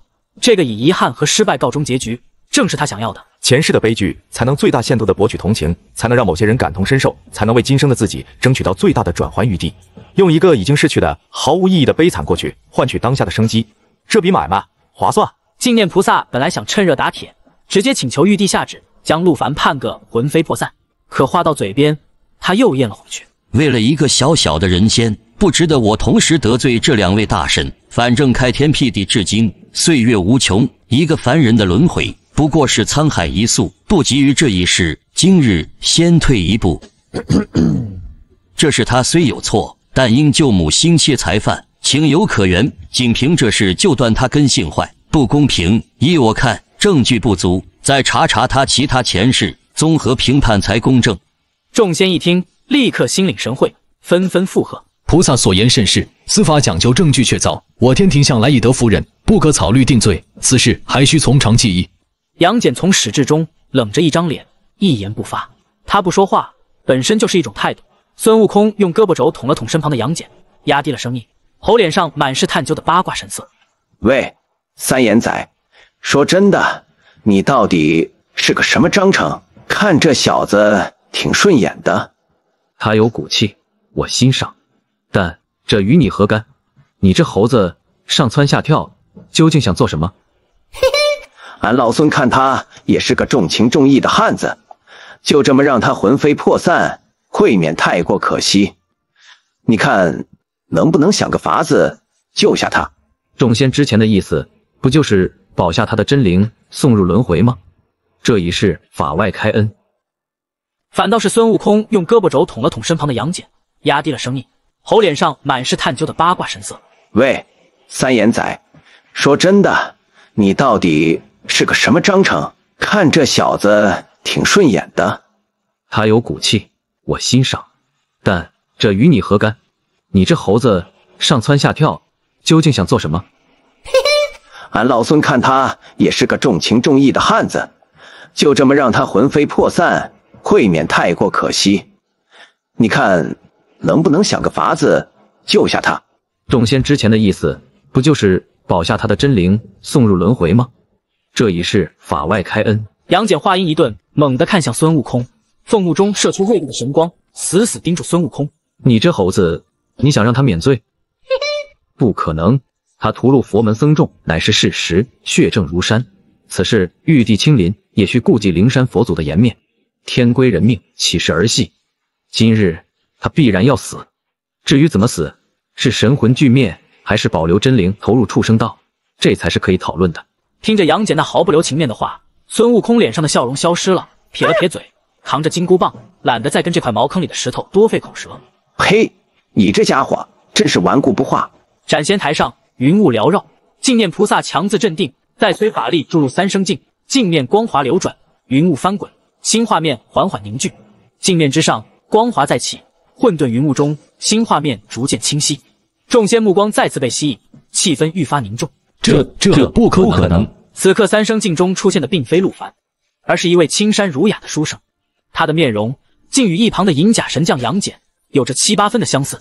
有眼间的仙神瞬间惊呼出声：“金童是当年侍奉陛下的金童转世。”此言一出，如9天神雷炸下。金童转世与云华仙子瑶姬相恋，诞下杨戬兄妹。这书生竟是杨天佑。陆凡是杨戬他爹的转世。这认知让众仙惊骇欲绝，感觉脖子后面凉飕飕的，恨不得遁地逃离。净念菩萨更是傻眼，双腿发软，呆呆地看着镜中，又看看杨戬。这还怎么审？陆凡凭什么会是杨戬他爹啊？这谁啊？长得跟三眼仔有点像，他兄弟。猴子，小声点，那不是他兄弟。那是谁？那是金童转世，名叫杨天佑。是啊，是他父亲。他爹？没错，当年云华仙子便是与这位杨书生私下凡间，结为夫妻，这才有了后来的桃山之恶。孙悟空终于明白，为什么斩仙台上这些神仙一个个跟见了鬼一样。他也终于明白，净念菩萨的脸色为什么比哭还难看。传地府秦广王。简短的6个字，让所有神仙都是一愣。随即，他们反应过来，真君这是要查根源。地府森罗殿内，秦广王猛地打了个激灵，不敢怠慢，立刻放下判官笔，身形一闪，消失在原地。小王参见显圣真君，不知真君召唤，有何法旨？查此人3世轮回，追本溯源。再查我父杨天佑转世之后所有轮回名录。遵真君法旨。此刻整个斩仙台落针可闻，所有神仙都屏住了呼吸，等待着这位地府之主最终的宣判。片刻之后，秦广王松了口气，收起生死簿。启禀真君，已查明陆凡之真灵源自上古一缕浩然正气，历经千百次轮回，皆为凡人，其轮回谱系清晰，与金童转世之魂并无任何交集。杨天佑公自当年元神消散之后，其真灵便已回归天道，并未再入轮回。此言一出，斩仙台上响起了一片整齐划一的吐气声。不是，陆凡不是杨天佑转世，这颗能把天都炸穿的巨瓜是假的。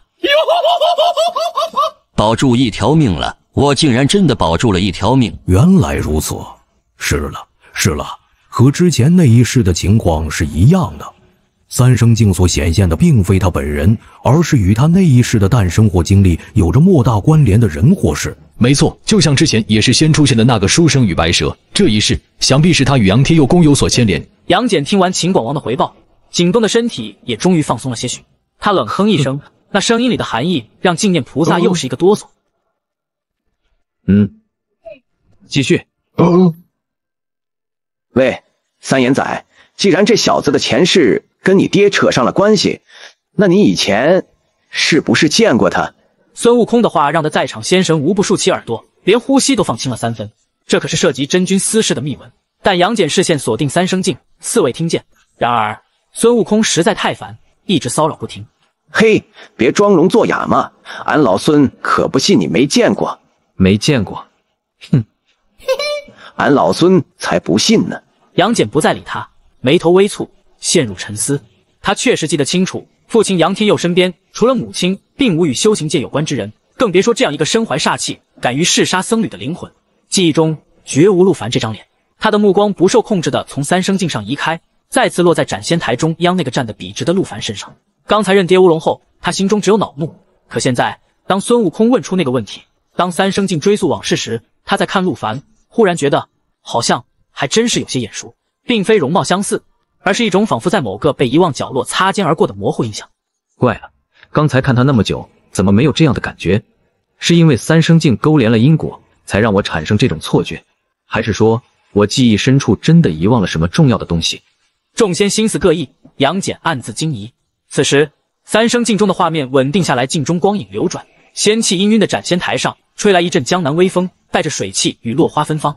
那是一片如诗如画的山水，春日暖阳，微风和煦，一湾碧水绕青山，岸边垂柳依依，桃花盛开如锦绣云霞。一座雅致书斋外，一名青山书生正临窗而坐，手持一卷古籍，看得入神，正是杨天佑。这是咱们应该聚众看的东西吗？看陆凡前世恩怨纠葛也就罢了，可现在镜子里演的是真君他爹娘的相识过程啊！这牵扯到的可是玉帝的亲妹妹，天庭的长公主，云华仙子瑶姬。此事关乎天家颜面，不若暂且。可当太白金星将目光看向面无表情的杨戬时，又把话咽了回去。正主都没发话，我这个外人多什么嘴？只有孙悟空看得津津有味，时不时拿胳膊肘捅捅哪吒。镜中杨天佑读得倦了，放下书卷，拿起桌旁一支玉箫，走到窗边，迎着风缓缓吹奏起来。就在这时，一朵桃花毫无征兆地从枝头飘落，却不坠地，而是打着旋儿，轻飘飘地落在他的箫上。你这箫吹得倒是不错，就是曲子太冷清了些，是有什么烦心事？杨天佑心中一惊，猛地抬头，只见繁花盛开的桃树枝桠上，竟坐着一位白衣少女。她赤着双足，一张绝美脸庞，不施粉黛，却胜过世间一切颜色。她不似凡尘女子，眉宇间自带3分仙灵之气，一双眼眸亮如星辰，正带着十足好奇打量着他，正是私下凡间的云华仙子瑶姬。杨天佑一时看呆，忘了言语和礼数。瑶姬从树上轻盈一跃，稳稳落地，走到杨天佑面前，仰头看他：你为什么吹这么伤感的曲子？春天这么美，桃花开得这么好，你应该吹些高兴的曲子才对。杨天佑回过神来，脸上微微一红，连忙躬身作揖。学生杨天佑见过姑娘，方才失礼，还望恕罪。不知姑娘是？我叫瑶姬，你这箫不错，能借我看看吗？杨天佑下意识递过玉箫，瑶姬接过玉箫，放在唇边轻轻一吹。不可思议的一幕发生了，书斋周围显现出肉眼可见的荧光，就连天上的云彩都仿佛被这箫声感染，变换出种种绚丽形状。仙女，她一定是天上的仙女，